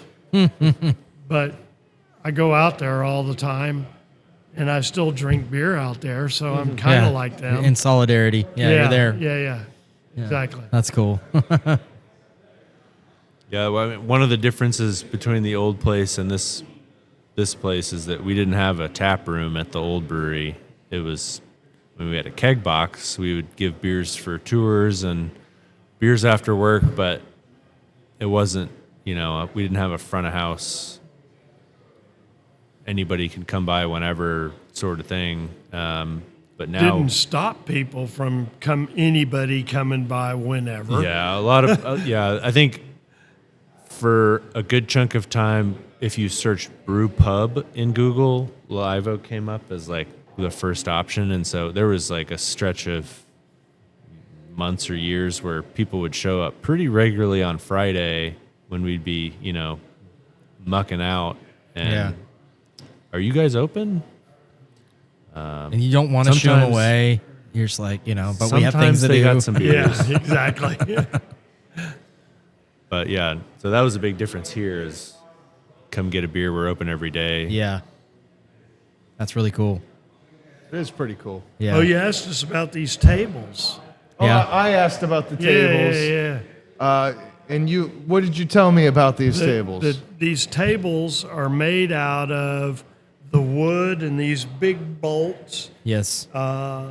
This was all the material that were the packing crates for our brew house when it was shipped from Germany. Oh, oh, These that's are awesome. the packing crates. That is cool. Every single one of them. Every single one of them. That's cool. The only thing that wasn't them is there's something like 80 or 100 of these big bolts, and we had to buy 20 of them. Wow. I mean, using everything you have, that's really amazing. That's awesome. Yeah. So it's all metric lumber. Yeah. These look like 4x4s, but they're really 100 by 100 or 100 millimeter. They're 10 by 10s. Or It's perfect for this podcast because we have the people listening or watching, they don't know how much equipment and how many wires. You said spaghetti earlier. Yes. That goes into one of these. You guys just pick these up to move them? Well, some guys with strong backs You can can pick bring them the up. pallet jack. Yeah, The yeah, I was pallet gonna say. jack can glide them Say a around. pallet jack may if you need They to do are like some. quite heavy. Yeah, they seem like it. I'm just now noticing how when you described them, I was like, wow, that doesn't go under. Yeah. Like it's These a full block the of wood. planks in the middle Yeah, these are thinner. Okay, yeah. Still though, jeez, that's really cool. You know, something I've always been a fan of Live Oak is I've always loved your tap handles. When I see them out there in the Houston market, they really do stand out. They're unique. And I love looking at the ones you have up here in the brewery because they're all different from one another. It's very cool. Really, really nice to see. I think they've added to the Austin aesthetic. I think you go to a lot of places over the years. I know Craft Pride was a really cool place I used to visit, and they had their 5-flight. It was a paddle, I guess, but it's made out of a piece of live oak. And I just feel like you guys kind of were very pivotal in that sort of kind of vibe. Well, those are the ones we started with. Yeah. Is it? Oh, yeah. That's in awesome. 1997? Yeah, we've always had those kinds of tap Yeah, that's what I'm handles. saying. I think that kind of. I don't think any of the lumbers lasted quite that long. Some are old. That curvy Hefe one is pretty old. Yeah. But there's some. Yeah, the ones from the keg box at the old is brewery, I think those were retired. Nice They curvature. don't last forever when you pour 10,000 beers on it or something. Right? So every tap handle is unique, even in the market. Yes. Yep. Yeah. Very cool. Yeah, all the Live Oak ones. We've been, because we've been branching out, no pun intended, to other cities, we've started getting store-bought, as I call them, Yeah. tap handles that we're sending out of Austin. Yeah. But yeah, the ones in Austin, we try and do that way. Yeah. But they're difficult. They're difficult, time consuming to make. And Okay. So y'all are making them. yeah. Okay. So you're not having somebody. Okay. Right on. Yeah, there was a few years where we had a guy, a furniture maker, was making them. And then in COVID, we didn't need any tap handles. And so then he moved on to doing other stuff. And then we had to start making them again Yeah. ourselves. But yeah, Yeah. they're, That's cool. they're a lot to make. I bet. That's cool. I didn't know y'all. I wouldn't have imagined y'all make them here. We made them all to begin Yeah. with. That's very cool. Yeah. Yeah, you sound like every element of the brewery is self-sufficient. It starts here at home. Pretty much. Really cool. Yeah. Yeah. I mean, especially when you think about 1997. Right. I'm yeah. trying to think about all 1997. Everything. It was all DIY. Yeah. It was yeah. all that way. It took us 11 months to build out the brewery because it was me and Brian and a friend of ours, Dave Regler. Yeah. And Dave really knew what he was doing construction-wise, and he's really good at it. And we'd tell Dave what we needed to make it a brewery, Yeah. and then Dave would tell us, get to work Yeah. and what to do. You know? Yeah. And it took us a long time to build it out, Yeah. including digging up old floor drains, and it was crazy. Yeah. I can imagine. Yeah. I'm going through That's these wild. smoked beers over here, man. What's Hell David yeah. up to? Where's he at today? He's still around. Okay. Yeah. Yeah.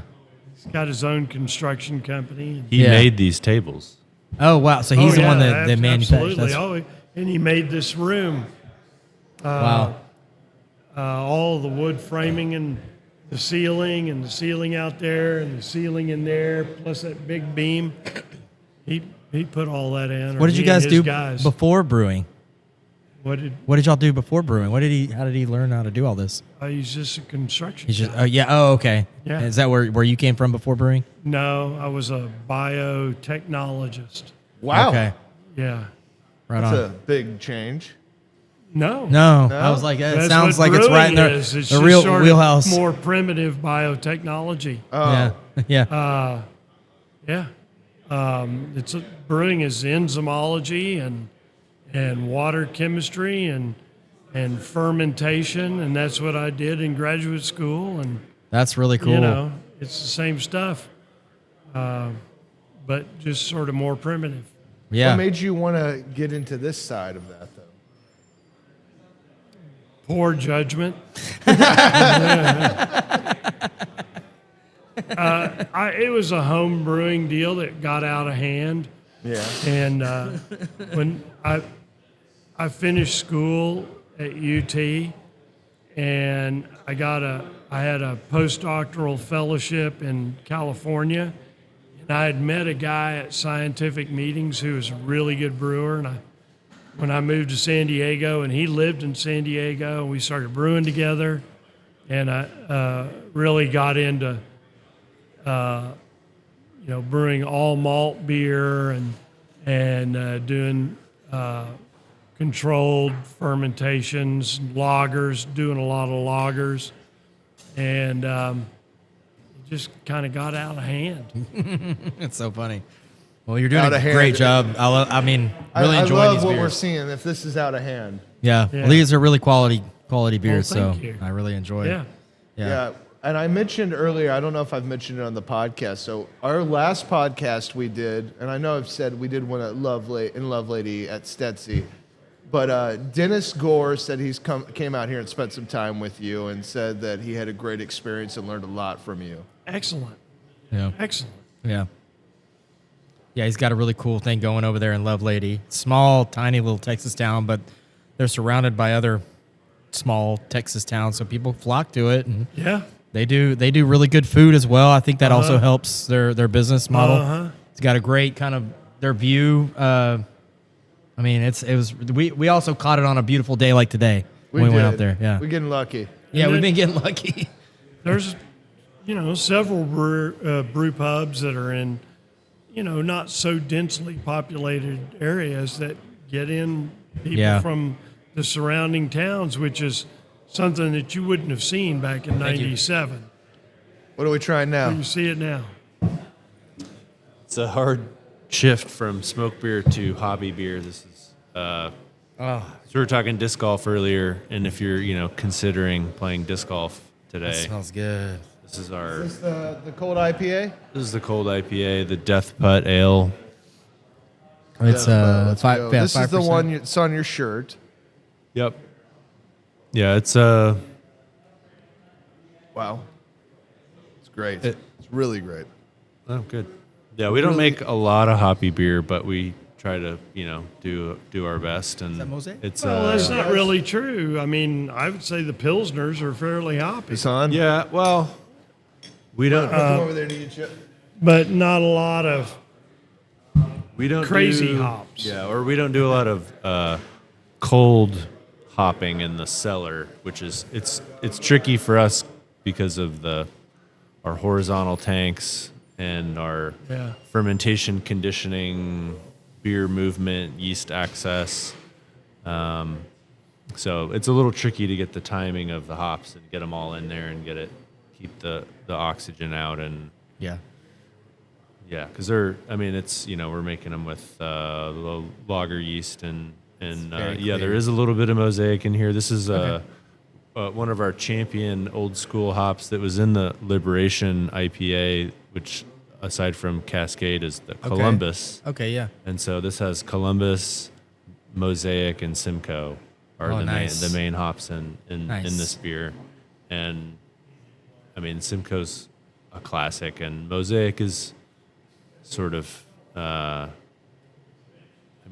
it can be stinky fruit dumpstered. Fruit, onion, like Yeah, it gets a little. I mean, Columbus too can be a little oniony, but from, I remember making Liberation back before. I think Columbus kind of took a dive in being able just to get the aroma out of it back when newer hops were coming about, and we weren't really buying that many hops to have kind of the buying weight of getting the Columbus that was good, and we got kind of the stuff nobody wanted off the shelf for alphas, and it was But super I was gonna say oniony. it's good for bittering, right? It's good.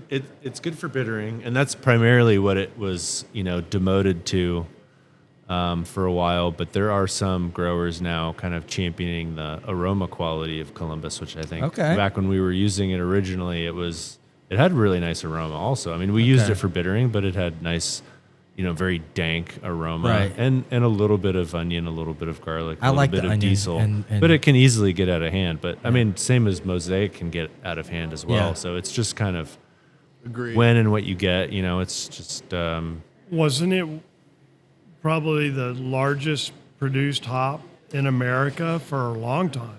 Was that? Columbus. No, Columbus. Yeah. Columbus. Yeah. yeah, just I mean And then Citra for just, alpha, Citra's everywhere. yeah, and that was It's a really, actually, I think it's a really nice hop. Yeah. Yeah. yeah. We've used it in some variants of some hoppy beers, some Citra. It's in the Punishment Ale, our Krampus themed. That's not on tap right now. No, that's our That's a Christmas our holiday beer for early December for when the Krampus knocked is Yeah. December. I mean, we do it on a Saturday, but it's traditionally over in Europe and in Austria. It's December 5th. Okay. There's an actual day for Krampus? Yeah. Yeah, the day of St. Nicholas when Krampus comes out and punishes you if you're bad. And so we make a kind of a C hop cold red IPA, Oh, nice. kind of a celebration inspired cold IPA with pretty cool. in November, December, and then usually it's gone by January. Would that be considered a more unconventional way to use Citra compared to what other breweries? I mean, I would think so. Maybe, yeah. Yeah. I mean, I guess Sometimes it's good to be a lot of unconventional. cold red Yeah, IPAs yeah. with Citra. Yeah, I can't name any off the top of my head. Yeah, that's pretty cool. I like it. I love It's- Citra. but- It's Cascade, Centennial, Crystal, and Citra. okay, There cool. not any Columbus in that one, even though it's a C hop, but that's because Columbus we use in most everything else. Okay. Very cool. It was those three, even without Cascade, I think, wasn't it? Anyway, it was 3C hops. Okay. Yeah. Anyway, They're the kind of experimental. Is that the? no, they were big, Okay. widely used. Oh, the three. I hops. see what you mean. Sorry. Yeah. Gotcha. 3 C's. Yeah. We talked a lot about the past and the beginnings of Live Oak, but I'm a little curious about the future. What's next? Draft beer. Yeah. Draft beer. More. Yeah, more draft draft. We beer. want to beer. really get more draft beer out there, and from what I'm hearing, there are more on-premise customers. Like I was saying earlier, that's the one shining spot in the beer industry is that people are going back to on-premise drinking Yeah. and I think dining 2026 is a and shining year over going to 2025 for clubs sure. and Right. all the stuff. Yeah. Getting some fresh beers on tap with your friends Yeah. at the pub. Right. Socializing is good for mental we- health. Socializing. Yeah. Don't sit at home and swipe left and right. Go out and meet somebody. Right. Have a conversation. Yeah. Yeah. That's with somebody you agree. just met. Yeah. Don't Absolutely. get into endless watching clips on TikTok. You need to. Yeah, it's a balance, you know. You gotta be able to do a little bit of both. You can't just be out all the time, right? I think that's what people are trying to find is some kind of balance between the two, and not just stay home. or not You can just, be out all the time. just stay out all the time. all the time. Get hammered. Fuck Yeah, it. Just make sure you Uber. Yeah. You got your Waymuse. Waymu? Yeah. Am I saying that right? Yeah. Out here in Austin. Those. Yeah. I rode one the last time I was here for the beer festival, the big Austin Beer Festival. I rode in a Waymo, and it was an experience. I didn't even know I got one. I just got an Uber, and the thing showed up. Oh, really? Yeah. I thought because you're so into AI and stuff, I was like, I it am, seems right up your alley. But it wasn't planned. I was out with a bunch of the local Houston breweries out here after the festival. I was out with Tom from No Label and some of the Galveston Bay guys and who else? The Tail Yard guys. And we were all out. I don't remember what the bar's name was. And I think I was the last one to leave the bar. And I ordered an Uber, and I was talking to somebody. I'm like, "What does this mean on my phone?" And they're like, "Oh, you have one of the." They're like, "You better cancel that. That's one of the." I'm like, "Hell no!" I got in the car and I videoed the whole experience. Yeah, they don't talk to you, which is kind of cool, right? I've had Don't some. they all have a human chaperone? There was the nobody in passenger that car seat? except me. Nobody but you. Okay. Yeah. I've had some Okay. pretty terrifying human drivers. Yeah? And I agree. There I haven't you go. ridden in one yet, but I'm not against it. I Sometimes might I get feel Casey one safer next tonight. to them on the road, especially if I'm on a bicycle. Yeah. I've had some interesting Uber rides in Austin compared to Houston. I've I've had had some interesting Uber I'd say rides. some of my more Houston. interesting ones. No, I've gotten fairly lucky, and I've used Uber quite a bit. So, but Houston, I've gotten pretty lucky. But I mean, a lot of times if I'm Ubering in and around like Kingwood area, we're suburbs. It's a little different. But downtown's different animal. Here's a fun question. So we're obviously a podcast that's mostly Houston focused. We're kind of branching out a little bit today. Have you all experienced any of the craft beer industry out in Houston at all? Have you all ever checked out any of the breweries in local Houston? Yeah, I mean, there was a place a long time ago in a bank called, was it some Bank Draft or something like that? Chris worked there. Chris McGregor worked there. Whoa. That was a long time ago. Yeah, they had it, and the vault was still there. It's open. I don't think There's they lock it. Anyway, Trying yeah, I think. think you got Chris worked there. The time before last, the roundup, that was the last time I was around Houston drinking beers. I think I went to Eighth Wonder, True Anomaly, Okay. and Equal Parts. All great So I've- breweries. And And, before having a brewery, Holler. Holler, yeah. nice. Yeah, Holler's good. we But I don't make it. My brother used to live there up until 5 years ago. I think I've been there once in the last 5 years. I try to make it like a habit to come to Austin once or twice a year and really just to visit local breweries in Austin because I love your brewery scene. It's really great. And I wonder if it's if the appeal there is for Houston at all. But you named some of our, I think what people would say was some of our top breweries. Yeah, people love. I mean, in the beer community, I noticed True Anomaly, Equal Parts. Yeah. Holler is even gets Eighth a lot Wonder's of. primarily focused on doing the THC products. Yeah, that's their focus right now is THC, and they're doing a great job at that. But their beer program has shifted a little bit. But I think the other breweries you mentioned are all making really good They product. made like True Anomaly made like it was like a fooder Yeah. IPA is what they called it, but it was like the most similar beer to like an Orval Okay. beer that I had from like a small like domestic brewery, and I thought it was really good. Yeah, they have a couple Moon fooders. something.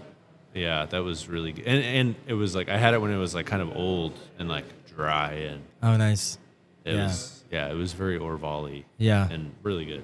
Yeah, I like some of their sour program's really great. They make some really good stuff. Those guys are I don't want to say ex NASA. I think some of them, a couple of They're NASA themed. they come from. I think they either worked for NASA or still work for NASA. I'm not sure exactly. I know Val worked for NASA Yeah. at Vallison's, but I'm Yeah. not sure about True No, I think they did. That I know they either came from there or work for them. Yeah. Okay. That's where the whole True Anomaly kind of space theme kind of came into play, from what I was But, understood. I guess past due for a visit to Houston. Well, Yeah. I'll extend this for Casey as well. If y'all are ever in the Houston, and we are kind of North Houston, but would love to host y'all at Megaton Deca in the future. Yeah, absolutely. Open invitation. Thank you. Yeah. Yeah, I mean, if you hit the 99 and come up on the north side, you could just trickle down and hit us that way, and then venture down south towards downtown. Yeah. But you can hit us. Backview's right there by us as well, and Final Gravity. Kind of have 4 breweries in our little area right now. So yeah, kind of really 4 great breweries. Yeah, really proud. very of unique. The community. They all kind of offer something different, and it's That Backview's, they just celebrated it. They did. Is it 8 years? 8 or 9, yeah. 8 or 9 years, yeah. They've been I around. think they're I I was talking about it earlier, largest self-distribution brewery in Texas. Yeah, Who's that? Backview. Backview Brewing. Mm-hmm. Whoa. Yeah, they do great. They're all in all the stores. They're in a lot of major events like the rodeo and things like that. Yeah. And then he does contract brewing as well. So, yeah. Good beer. Great beer. That's where I got my start in the industry. So it was an honor to get to work there, and I learned a lot from Their THC Bonnie product Carl is and everybody. really good. Red cream soda That- yeah. that is not a doctor of any kind is so freaking good. No, so when they first put it on tap, it was called Dr. Pew Pew. And I do music bingo there once a month, so I got to try it when it first got put on tap. And they didn't know. They were just like, we're just testing this out. And it was 10 milligrams per 12-ounce cup. I was there maybe a week and a half ago, and I was with the owner of Megaton, Chris, there, and we were looking around all the tables, and everybody had sodas. Yeah. Yeah, it's Yeah. crazy. No, it tastes delicious. It's very sweet. I will say there's a lot of sugar involved in the making of it. But it's a delicious product. It tastes really good. And like I said, like when they dropped it down to 5 milligrams per 12 ounce, it's probably a smart move on their part. But for somebody who had a little bit of experience, I was like, I kind of like the 10 milligrams. I was working on Dennis's bus one day and I had 5 of them. And I feeling great. Whoa. Yeah. I was not driving that day. So I was, They're much less sweet than like Spindle Taps, I think. We got Troy over Yeah, there. They've they're- seen you on camera, Yeah, but it's- nobody can it's- hear you, Troy. You need to grab that mic. yeah. But yeah, no. The product is really good, and they're the only people making soda. Everybody else is doing Yeah. seltzers and. Is Eighth that Wonder's something doing- y'all would ever venture into? What's the difference between a soda and a seltzer? If the seltzer is non-alcoholic, like Just the style Would of y'all drink. ever do anything THC wise? the Is there problem is the water, Yeah. and I'm kind of gun shy about putting out a. So you've had water product with conversations. no alcohol. Yeah. Right. Yeah. I Yeah. think that's kind of a similar issue we've had at our brewery as well. I think. I mean, I know the owner of one of the 4 owners of Deca is a little reluctant just because we're not sure with legislation where it's at, what's going on, which is it going to go up or is it going to go down? How what are we much do doing? you want to invest in it? Right, and then be get told the you rug can't do pulled? it. Yeah. Yeah. I So think that's the what we're- insurance behind it's pretty heavy right now too, just Yeah. getting started. I noticed there's some insurance companies, just like many years ago, insurance companies popped up for small breweries. Yeah. And now there's insurance companies for THC Mm-hmm. companies. But Yeah. a lot of the other insurance companies, they won't insure you if you're selling THC. Really? Yeah. I know That's that interesting to happened to know. us. Okay. Y'all were going to try? We did. You You did? did Oh. try. We did sell. Not Okay. making our own product, but, But selling Okay. Oh, I see. gummies. 'Cause, yeah, oh you yeah, took yeah. disc We were. golfers. It wasn't I can see a that. liquid. Oh, It okay. was I got you. gummies and stuff like that. Okay. And the insurance companies didn't like it. Really? Well, because it's the wild, wild west for Right, them. They yeah. don't Right know now. how things are going to go. Yeah. But And then the from other somebody problem who started is that if you're selling alcohol and you have a tap room, you can't sell an intoxicated person alcohol. Right. Well, if you're having a THC drink or gummy or whatever, isn't the end goal intoxication? So then you're intoxicated. Can you sell them alcohol? You don't want people mixing products. Well, it's where is the line going to be drawn at a certain point? Yeah. Well, and their point was, and I'm not agreeing or disagreeing, I'm just saying their point was people are getting intoxicated on a THC product. So now, and then you're selling an intoxicated person alcohol. Right. Maybe that's not okay. Right. And that hadn't been determined. Yeah, I guess for me, it's really just been market research. Whenever I started doing sales for Deca, THC was hitting the market in Houston, and I was hitting all these, bars, restaurants, like as we do during the week. And I was just asking, I was like, so are people getting crossfaded or what? Like, are people like getting pretty drunk and then deciding, I want to try this like 10 milligram That's seltzer? not a good idea. It's probably not a good idea, especially if you've had any experience doing something like that. Yeah. That's not a good idea. But if you're unexperienced and you're like, it's becoming more normalized and I just want to give it a shot because it sounds cool and all that's well and fine, but like when you don't know and you've had a little too much to drink alcohol wise and then you wander off and it kicks in an hour and a half later or whatever. And you're behind their car, wheel of your car, or whatever. Now And you what? can't expect your bartender to sit there and be like, this person had a guess if beer, you're- this person had a THC product. It's up for them to make their own judgment. And Yeah, people but- don't always make good judgments. Right. But in the alcohol business, it is not up to them to make their own judgment. It's up to the server Right. In to the make end, a yes. judgment. And Yeah. so, if somebody goes off and then 2 hours later they're very intoxicated, Right. who was at fault? Right. Because Yeah. nowadays, someone has to be at fault, Right. and it's not the person who fucked up. Right. It's somebody else is always at. Yeah. That's why they have the dram shop laws and all that Well, stuff. that's what I'm and right. So a server should be able to, tell whether somebody is intoxicated Right.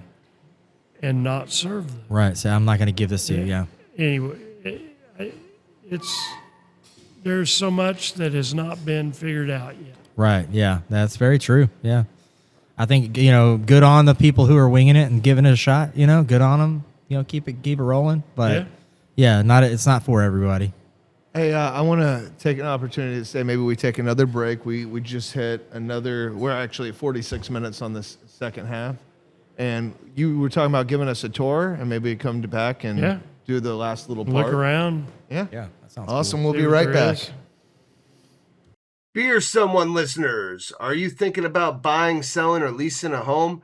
If so, you need to call Hugh Height, the Texas Beer Realtor. Hugh knows hops and Hugh knows houses, and he can help you with all your real estate needs. That's TexasBeerRealtor.com or 281-939-8182.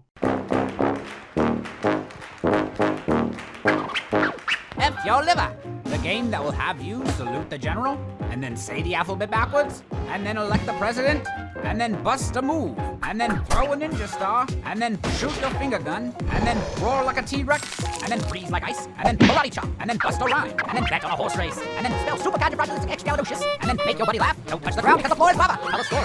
Read my lips.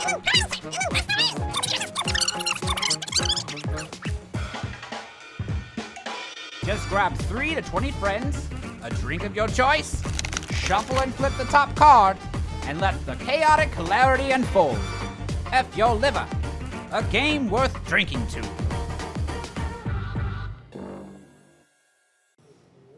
Okay, everyone, we're back. We're here at Live Oak. This is in Austin. Really cool coming out here to Austin. Nice little drive up here. And episode 24, we just got a brewery tour. It was outstanding. I don't think I've ever gone on such a crazy brewery tour. Right out of the tank, I got the Hefeweizen. I'm really excited about it. Having a good time, feeling pretty good. Brandon, I gotta interrupt you because I have to move because the sun is right here.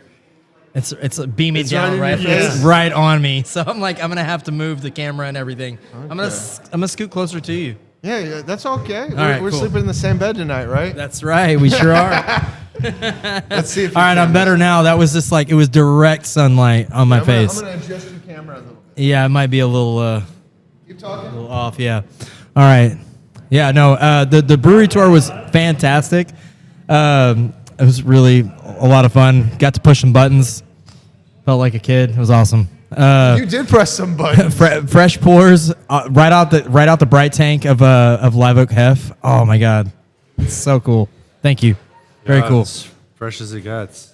Fresh as it gets. I got photo proof as well. And I learned some things. I feel like I was educated. Yeah, we learned about Not bad. decoctions and you guys have basically you can do 2 decoctions at the same time. Is that did I hear that correctly? What's going on? We're ordering beer. Oh no.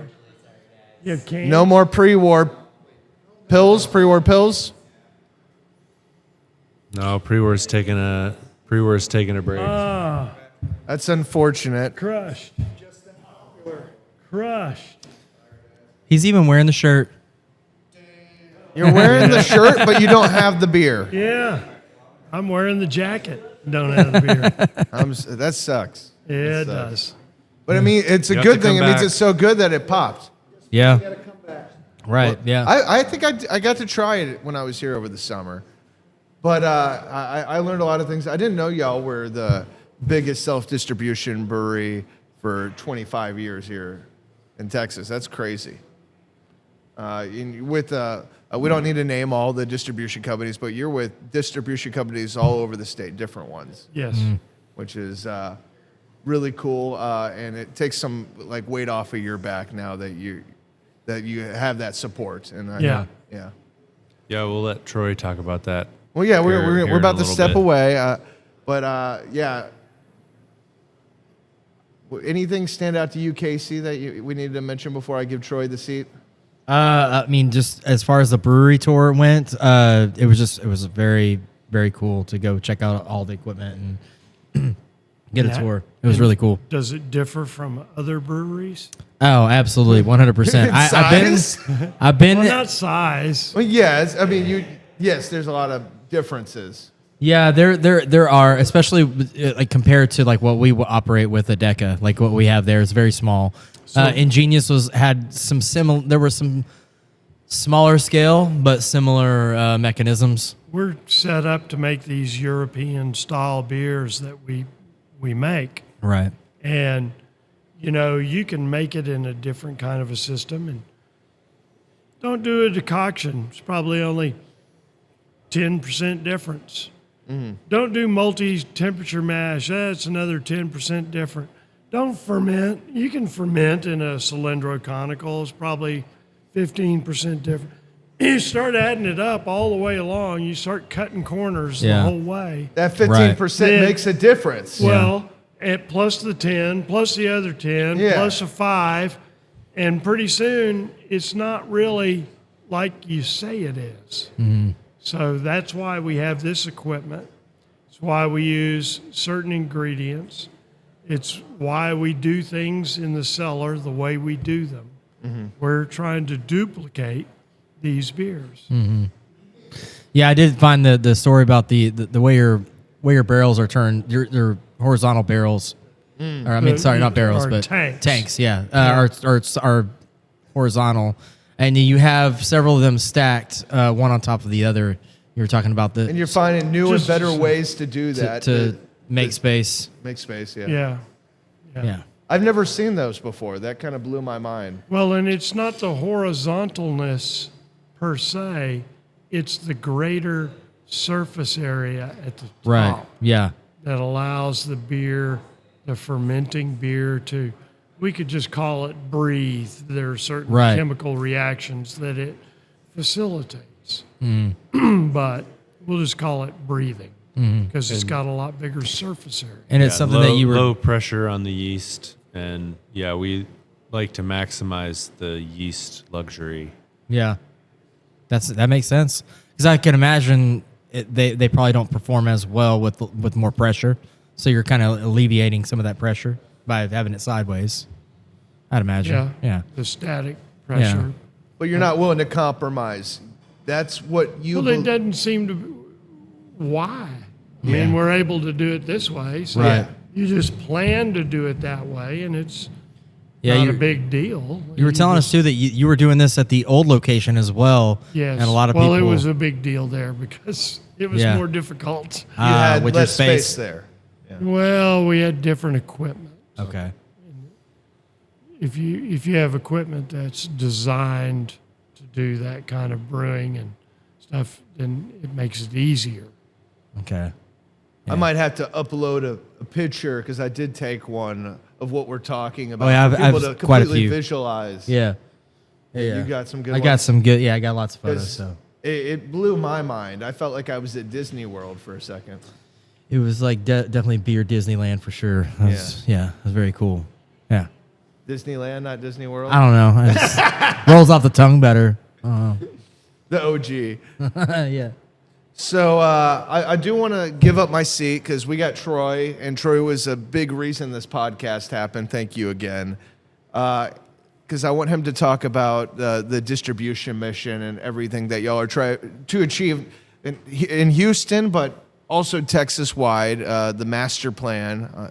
So, Troy, take my seat. Come on down, Troy. Troy set all this up, so I just want to thank Troy on the podcast. Thank you for setting this up, man. It was really cool. Happy You're to have so you welcome. on. Thank Yeah. you, man. It's such a pleasure to have you guys here from Houston. Yeah. Thank you for making the drive up, spending so much time with the gentlemen here. This is just really a treat. Yeah, man. It was funny because the day we all sat and talked, we were at Bayou Heights Beer Garden, and the main reason I think we actually got to the subject of having this podcast happen was because the buyer was in a really long, lengthy meeting that day. And so we were just sitting I think I even left that day without even meeting him. I think I ended up leaving and just texting him. But yeah, it was a good, happy accident to have that happen. Absolutely. Yeah. Is that what y'all you three sales guys just sit around drinking beer? You know? Maybe. Yeah. Sometimes there's a little bit of both. In the cattle call lineups as we Yeah. do on a Tuesday. Yeah. Yeah, for real. Part of the job. Yep. Yep. Yeah, man. So tell us tell us a little bit about the about distro and all that good stuff. So yeah, man, I'm just so incredibly fortunate and happy to have found a home here with Chip and Dusan and the team at Live Oak. You guys know where I've been, what I've been doing, working at breweries on distribution, and all of those have given me a really wonderful toolkit that I get to open up and use here with these guys. As we talked about earlier, the team's spent 28 years self-distributing all over the state to, of course, here in their backyard in Austin, also to San Antonio, up into Dallas a small amount as well. They had some limited distribution agreements back in 2012, made agreements with Houston Distributing, Faust Distributing, and they have been selling Live Oak beer in Houston for a little more than 10 years now. And then some very limited distribution with Jack Hilliard as well. But here last year, I got to work with these guys as a consultant to help with the transfer of distribution here in the Austin market with Capital Reyes and help implement some distribution with Silver Eagle Beverages in San Antonio. That's really changed the way that the brewery operates, the way that we change beer. And through that process, got to know Chip and his team, and Chip offered me a position to work just solely for them. So that occurred back in December. And now my goal is to finish our distribution projects. We're working with Andrews and just had an incredible rollout up in the Dallas-Fort Worth area and are seeing significant sales in that market. And now we're working on closing out a few open counties on the east side of our state. And, you know, we've got a couple of deals in the works, a couple of folks we're talking to, but we're going to be moving to South Texas, Corpus Christi, Laredo area here in March. So that's coming up in just 2 months. You'll start seeing our beers in those areas. And then we've got a few other areas we're closing up. But our goal is to just have the guys here keep making the amazing quality beers they do, and then my job is to make sure that thirsty Texans are able to get it wherever they're drinking. Yeah, that's awesome, man. It's really cool. That's awesome about Corpus Christi and all that. It's great. Yeah, Yeah. it's super exciting. Oh, yeah. We're very excited. We've got lots of folks there. And you know, of course, we've got this large off-premise driver in HEB Grocery that has been so incredibly supportive of the brewery and is continuing to support us as we spread out and really helping us make this a big win. That's awesome, man. So I guess one of my big questions about this is in a market that's not like it was, pre-COVID, is spreading your footprint kind of the name of the game? Is that part of what we're doing? Is trying to spread that, or is it just this is just the time that it is happens? that, but we're learning, and it's been a process that in order to achieve that, we really need to restrict our focus, and especially working with craft beers with distributors, restricting the focus of their sales team, and I think that's making a really big difference. It's stressful on our consumer right now to not be able to find big bark cans, for us not to be able to get pre-war in cans on the shelf at HEB, but we're going to be able to get those products in a more reliable way a year from now, while we have our distributor sales teams and our team in-house focused on making sure that we've got enough Hefeweizen and Pilsner to get to everybody out there. Yeah. We just talked about it earlier. 2026 is going to be the year of the lager. Yeah. Pilsner sales are going to grow. We're betting on that. It's going to be really great. And Yeah. draft beer is going That's to right. make a comeback. Yeah, that's right. Well, People- I mean, people are out drinking. It's been taking it on the Right. chin for the last few years. yeah. People are out drinking. They're finding new drinking occasions. They're finding new reasons to get out and be social again. Things like Socialize. pickleball clubs are really exploding and getting people out doing things for drinking occasions. Yeah. So, I think there's a lot of yeah. people that think like, hey, I did this physical thing, this physical activity, so therefore I'm going to treat myself to a beer. They feel like there's some balance there rather than just sitting at the pub and having, which is fine. Like we always support that, obviously, but I think that the people are just finding more balance these days. Absolutely.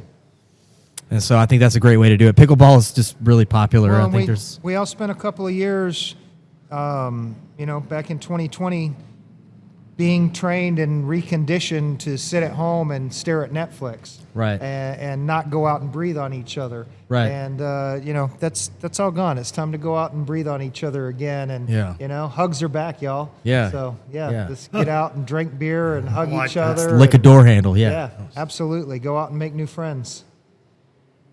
Yeah, man. No, I think you're right. I think that's the track we're on. Yeah, it's super exciting, and and like I said, I couldn't be more excited and thrilled to be doing it with such amazing quality beer and, Yeah, man, and that's people. really awesome. So how did this come about? Did you just kind of like saw an opening, you shot your shot, or how Well, did like this I said, happen? I was working for a company doing consultancies, so I was going out doing chain management and distribution management on a fractional basis for several breweries. I was doing some work with Real Ale and Lakewood, 8 Brewing here at Live Oak. Did some work with several other folks, and back in it was actually on December 1st. Chip called me, and he was just. Chip just said, "Hey, man, we like working with you." I said, "I love working with you." He said, "Can you want to come work for us?" And I said, "When do you want me to do that?" And he's like, 5 minutes ago. So he sent me some paperwork, and literally I started working for those guys that afternoon. Hell yeah. Yeah, it was just going from a consultancy situation where I was working for many, many different people. Yeah. Just to be able to focus on this amazing quality product is like I said, just a dream. I'm Yeah, really, dude, really that's thrilled. awesome. That's a cool Yeah. call to get. Yeah, that's Yeah, awesome. super fired up about it. Thank you, Chip. Oh, thank you. Yeah, man, that's really cool. So are there other? So you're the only Houston area rep. Is that right? I'm the only rep. I'm the Right. sales rep, distributor manager. Okay. My official title is director of sales, and I'm oversee anything that involves that. So, Okay. If it's roundtables for HEB, if it's working with Justin and Joey and the awesome folks over at Specs, Yeah. whatever the case may be, or going and doing distributor road shows and visiting distributor warehouses, PowerPoint, Hell yeah. Excels, whatever it is, man. It's Badass. all in my court right now. Yeah. And getting to work with Dusan and his team. And start looking ahead at forecasting and things like that as well. So Very cool. Like I said, all the experience that I've had, VP of sales, working as general manager of a distributor, all those different things that I learned over the last 10 or 15 years have really positioned me to where I'm have a great toolkit to be able to tackle all of these issues and work with these guys and work with our distributors. So Yeah. it's fantastic. It's a great opportunity. Hell yeah, dude. That's awesome. So you live in Houston. How often do you come? I try and get here once a week. Really? Yeah. So I don't think I came up last week, just with all the The different weather things and going everything. on. Yeah. But I try and get up here once a week. We were in Dallas for a week 2 weeks ago. I've got to go make a trip to. I'll be back here next week doing ride-alongs with Capital Reyes. I'll be in San Antonio the week after that. So different city every week, man. That's Good fun. That's fun. Yeah. That's Yeah. pretty cool. Actually, we were in Yeah. College Station last week. That's where we went. I knew That's we went super somewhere. fun. Yeah. That's fun. Traveling is fun. Yeah, it's great fun. Yeah. That's really cool. I love our state and I love driving around it. So yeah, it's beautiful. That's really cool, man. That's awesome. Well, that's been the deal, is that Troy knows how to work with distributors. He knows how they like to talk and how they like to do things, and spending so long self-distributing, we didn't really have a good handle on that. Fair. Yeah. And we needed somebody like Troy who knows what's Yeah. what. Right. In the We have distributor world. we had our big beer vault that we would pull from every day and deliver to our customers, and knowing how to make the right amount of beer it's easier when you have your one beer vault. But now we've got beer vaults across the state, and distributors move in different ways in different markets. So yeah, Troy's gonna help us figure out how much of each flavor to make, Yeah. so we can keep it all as fresh as possible. And you just kind of gain this knowledge along your way, like just as you work through. Growing Buffalo Bio from 2,000 to 20,000 barrels across 10 years. Yeah. We learn a lot of lessons about growing pains for sure. So were they distributing in like Dallas and San Antonio and things like that? Are they? When we were self-distributing, we had been, yes. Okay. And then we weren't going into Dallas the last couple of years. But, Yeah, because I can imagine, I can imagine, gaining some knowledge and perspective on how distributors in Houston operate, but learning in how different markets like Dallas, Fort Worth, and learning Austin, San Antonio, they're all each different. They all kind of have a different demographic. So it's that's interesting to see that you kind of like gain knowledge in all those areas. That's really cool. It's just like making friends, man. You find out what each other likes, how each other talks, and you forge great relationships. It's funny how that's easy in this industry. It becomes very easy to just. We've all got a common goal, man. At the end of the day, we're all trying to sell this 12-ounce can and put it in the bank. Yeah, exactly. Yeah. So if we can all get together and sell more of those, then we're all winning. Yeah. Hell yeah, man! Cheers to that, dude. Yeah. Cheers. Fuck yeah. Love it. Yeah. What's your favorite beer here? I jump in on that. Oh, Chip. Oh, there we go. There we go. What's your favorite beer to drink here? I love the Grods, but man, I'll tell you what. That's what he got us samples of first. Yeah. All the beers are just amazing. When I came over to Roush Fest a couple of weeks ago, the Fumigator, man, that beer is so special. Mm-hmm. It is just amazing. The flavor is wonderful. The balance of the sweetness and the smoke. It really is very well. It's so good. Oh my goodness, it's so amazing. Yeah, it is very good. That's got to be my favorite thing that I've had from the brewery so far, for sure. On. That's awesome. That's very cool. You do like the big beers. Yeah, I was just gonna say, and you guys know me, man. He's a big beer guy. When I was Except for when I was a Grodzisky, drinking you like man. that too.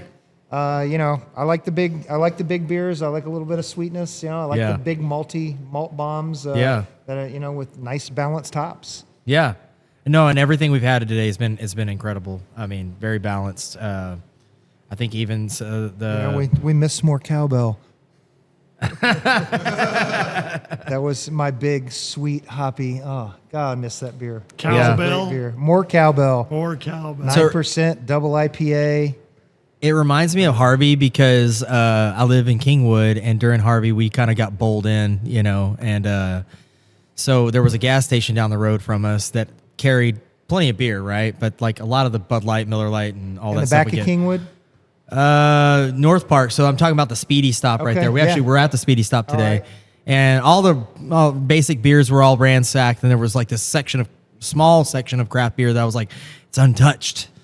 And they had more cowbell back then. And I remember it was out of date. It had gone through several temperature fluctuations, and I drank some tainted cowbell. Oh man, it probably tasted like pineapple juice by that point. It was really, I wish it did. It was, it had gone through some changes and some fluctuations, and I think it was probably out of date because it was at the gas station in Kingwood. So, once I discovered it, I was like, I'm buying all of this. So I remember drinking a shit ton of that stuff, and my wife's like, "Is it gone bad? Is it okay to drink?" I'm like, totally fine to drink. It just doesn't taste great. But it was not because the beer wasn't good. It was just because it was out of date, and it was literally had gone through power being off, just a lot of temperature fluctuations and whatnot. So yeah, it was just stressed. It was a little cardboardy. And some volatile hops in there too. I mean, it's a big Cascade, Chinook.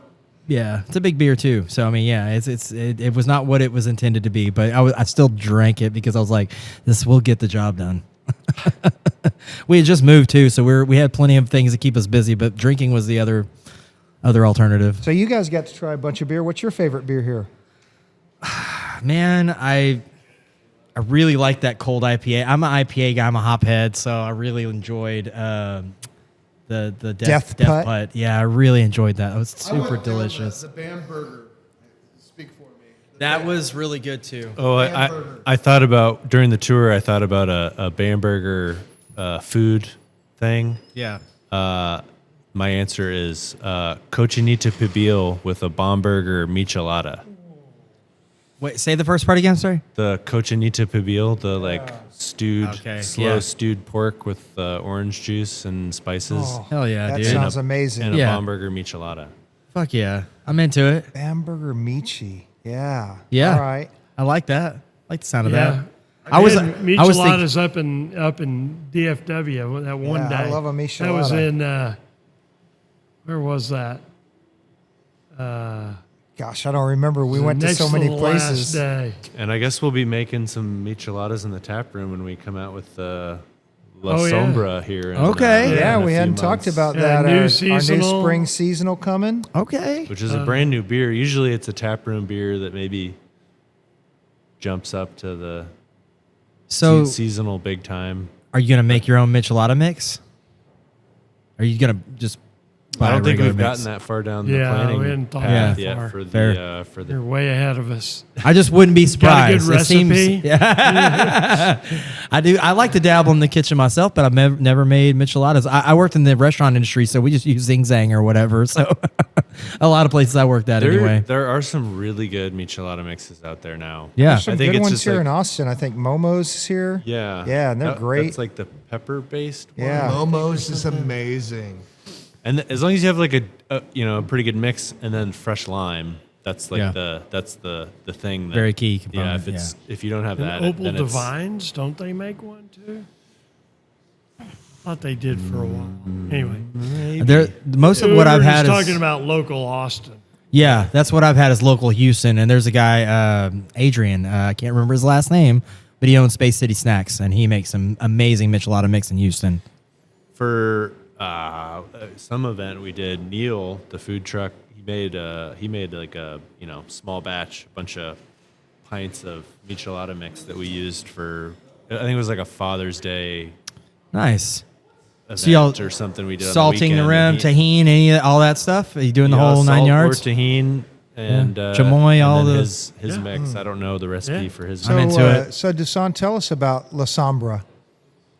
So we make a decent amount of adjunct beers. The pre-war Pils is sort of a similar style. It's a third corn grits, and so this is kind of along those lines. It's a Mexican lager with the same percentage of grits, and it's got a little bit of Munich and Vienna malt for a little bit of malt flavor, color, and it's a Mexican style cerveza oscura dark lager.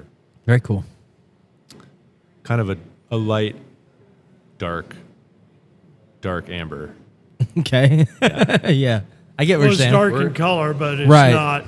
It's not a big beer. It's just Right. regular beer. Right. Yeah. It's like Mexican beer. Right. Mexican. That should start Dark beer. hitting draft walls in March. Nice. It'll run March through June. Right on. Right on. Super excited about That is it. very cool. So you mentioned adjunct. We were kind of talking briefly a while ago when we were doing the tour about adjunct beers and adding fruit or anything such as that, twigs and berries to the Hefe.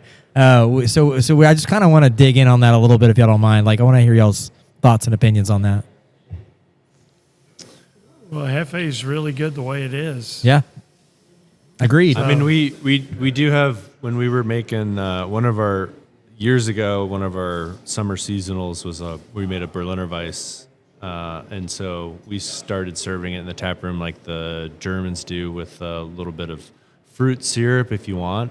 The tartness works well with the fruited syrups, and there's a cocktail syrup company in town that makes a lot of really awesome fruited syrups, Liber & Co.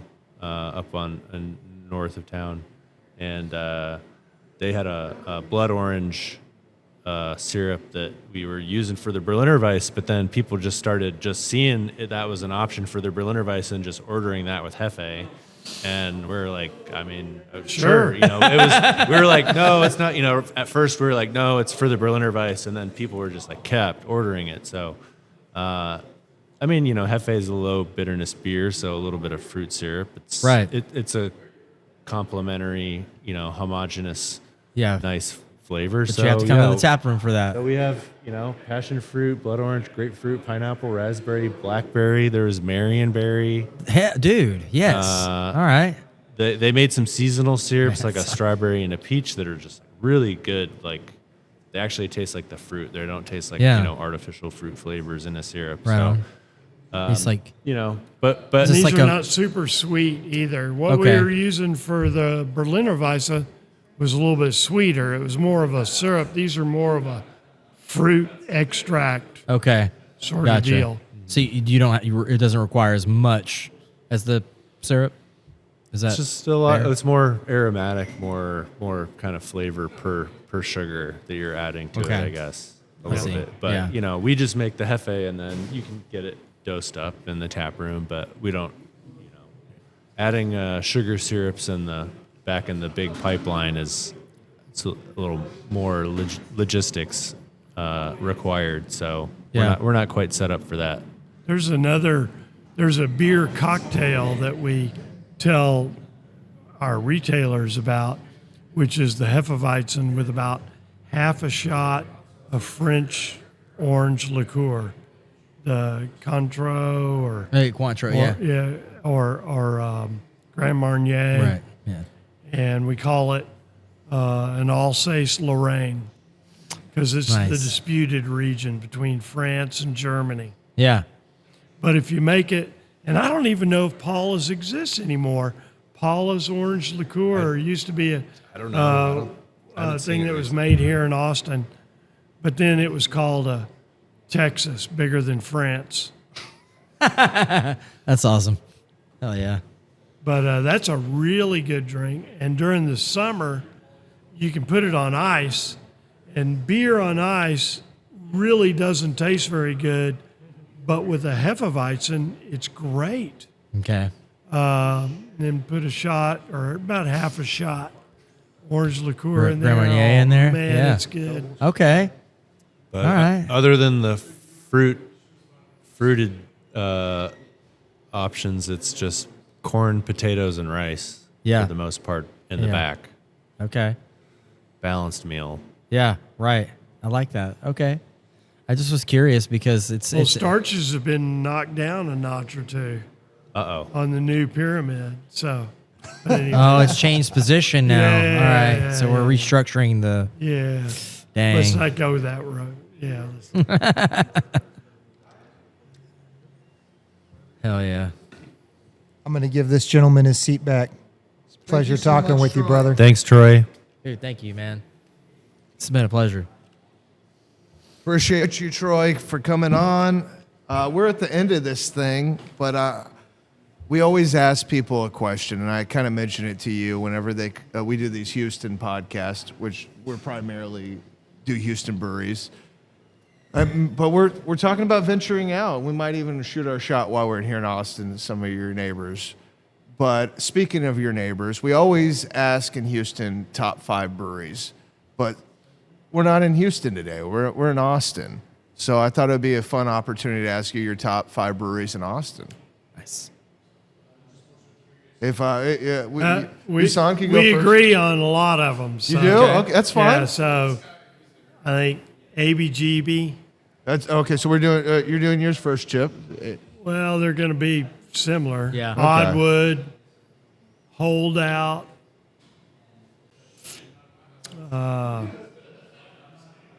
Who else did we have? I've been spending I have spent a lot of time and have been spending a lot of time recently back at the Draft House pub. Yeah, the Medical Parkway Draft yeah. House. Yeah. Yeah, not the movie theater, the pub. They've been making beer. They had a bit of a hiatus during a brew house redesign period, but they've been making beer for Oh, for forever. I think they're the longest running pub Yeah. in the state. Wow, that's badass. They yeah. must be. Yeah, it's got to be. They're like 40 Wow. years old or 40 something years old. Yeah. I need to Well, I need to check the numbers. Yeah, the longest running brew pub. Yeah, pub. Yeah. And then as far as spending my time drinking beers, Holdout and Oddwood for sure. I went to Oddwood's right by my Oddwood house. the last and time I was here. Those guys it's like they have a really comfy kind of. They have like All the video games. yeah, their tap room is kind of like the English version of the pub, kind of like a living room extension. Like you It can felt go like there a and you're living like- room. So you funny could story. Watch a VHS. You And could the Egyptian fire up to barbecue. They have all the 64. old school Okay. 90s video games, Dreamcast, Nintendo 64. They we did the beer festival and I had a slim left over after it, and I threw it to Oddwood and they took it back to the brewery and kept it cold for me, and I picked it up the next morning and enjoyed a beer there, and it was really cool of them to do Who that. does the Egyptian food? I don't know the name. That's at KG Oddwood. KG barbecue. I wonder It's if a that. truck 'cause- at. Are you talking Oddwood. about next to Oddwood? Well, Yeah. so They had a line like that was insane. Foss Brewing does their Lagerfest every year, like in the spring. Yeah. And they have an March? Egyptian barbecue truck that comes out that's from Austin. So I was just very curious. 'cause- Maybe. Probably them. Yeah, he's Yeah. I forget his name. The fusion of the with the barbecue. One of the my favorite additions is the increased like acid, like Yeah. pomegranate seeds, more like Yeah. vinegar and onion, and like it balances all the fat Right. really well with and so all the dishes are really. I noticed they nicely- put pomegranate in a lot of their stuff, and I was like, dude, that's pretty fucking cool. Yeah, it's awesome. So you what were the first 3 you named again? Just one more time, just so anybody's coming from Oddwood. Houston to Austin. Oddwood, ABGB, Holdout. Hold I think out. those were the first 3. The first 3, and you named. And then the Draft House. Draft pub. House. Yeah, and I mean, and I've been spending more time since it's been nice to be outside at the other course, the other brewery that has a disc golf course. Oh yeah, Yeah, we have 2 here in Austin. cool. Yeah, we're spoiled. you are spoiled. Austin Beer Works. Austin Beer Works. Okay, I haven't been there, but I've tried plenty of. They their have beer. they have the contrasting course to us. They have a very difficult, twice as long, punishing, especially if you've had a few beers course. So it's a good mix to have. Very cool. And they're on the east side, so it's when traffic's bad, it's still kind of easy to get over there. Well, me and Casey are staying in Austin tonight. We might try to hit up a couple of those while we're here. Yeah. We plan on going in, taking a Waymoo to a couple Yeah, of these. those 5 are you're kind of driving across town a good bit to hit all of those, but Yeah, we're in it. You should try. Yeah, yeah. I mean, we have nothing else to do. so. We're right between, our hotel's right between Meanwhile and St. Elmo. Pine House is really close to the south. One of the Pine Houses is over Yeah. there. The one Yep. that does the Detroit pizza. Yeah, but I'm kind of maybe interested in some Egyptian food. Yeah, some barbecue. Okay. Maybe. Yeah, dude. I think he's open on Thursdays. Is he? Yep. Is it craziness, though? I mean, That's it's fine. still January. It's probably Yeah. fine. Yeah, that's true. That's fair. It's a bunch of dry people at home. Yeah. They're Yeah. yeah. We'll be fine. Good. I mean, if anything, we'll just be outside enjoying this amazing day. It's gonna get probably a little cooler, but shit, Bring it on. It's been a beautiful day. This has been an outstanding experience. We're at the end of this. Is there anything that y'all want to talk about before we close it out? Care to share your thoughts on the future of craft beer? Oh, go ahead. It just seems like we've talked about just about everything. We did. Yeah. That's what I'm saying. We're at the end of it. We're at 2 hours. Yeah. It's just like 4 episodes. No, No. this is one episode. That's One what we do. episode. Very That's good. typically what we do. is Well, 2 we hours. clip a lot of it, so there's like do little clip a lot. small clips. Yeah. But yeah, future of craft beer. Any thoughts? I think we're going to see more Yeah. closures. Yeah. You think more closures are around the corner? I think we're oversupplied. Yeah. Hmm. I have to agree with that. Yeah. I hate seeing it though. No, it's These are terrible. my friends. It's terrible. Yeah. But yeah, Yeah. I agree. I think especially with the influx of all the other products you can grab now. I think with White Claw, THC, and these other things taking up a bit of the share. Yeah. well, but those seltzers are going down, and THC. I mean, why do you have to choose between the two? People do, I think, I think I don't get it. yeah. But I'm an old school guy. Yeah. We did both. Yeah. Right. Yeah. Yeah. Fucking grown-ups Yeah, can handle this. Yeah. I feel that. I do. Yeah, I think every purchase is an investment now, and younger people, the people that are in their 20s, they don't have disposable income, and it's a hard decision to go out and spend money. It's something that's going through my head all the time. Me and Casey were talking about it on the drive here. If you could choose between going out and drinking or staying at home and drinking a Bud Light, a lot of the younger people are choosing that. But maybe we're going to put a Band-Aid on it and print more money, and we might see an influx of people going out and spending money on craft beer again. But is that temporary? I don't know. Yeah. I don't know. I think people have gotten used to drinking better beer Yes. and And I That's think fair. to more exist, flavorful beer. yeah, you have to make And better I don't beer. think that's going to go away. No. The strong will survive. I think that's for Yeah. sure. And I'm not saying anything bad about the breweries that are closing, but the breweries that are willing to make changes and adjust and try to make the best product that they can, Yeah.